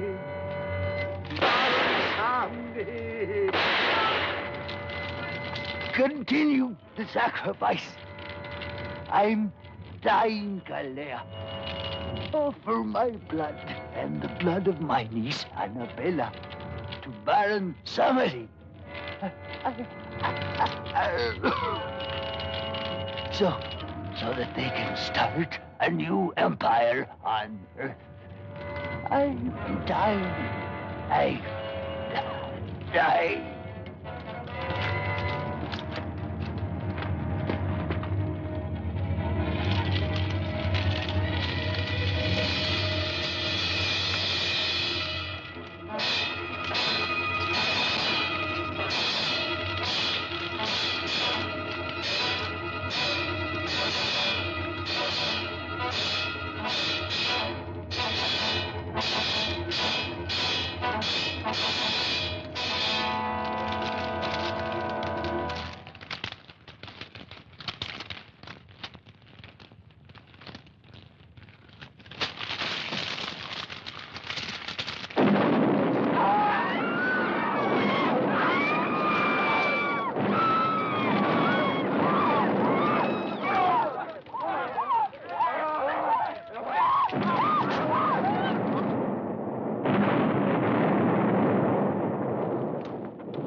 And now, folks, it's time to say goodnight.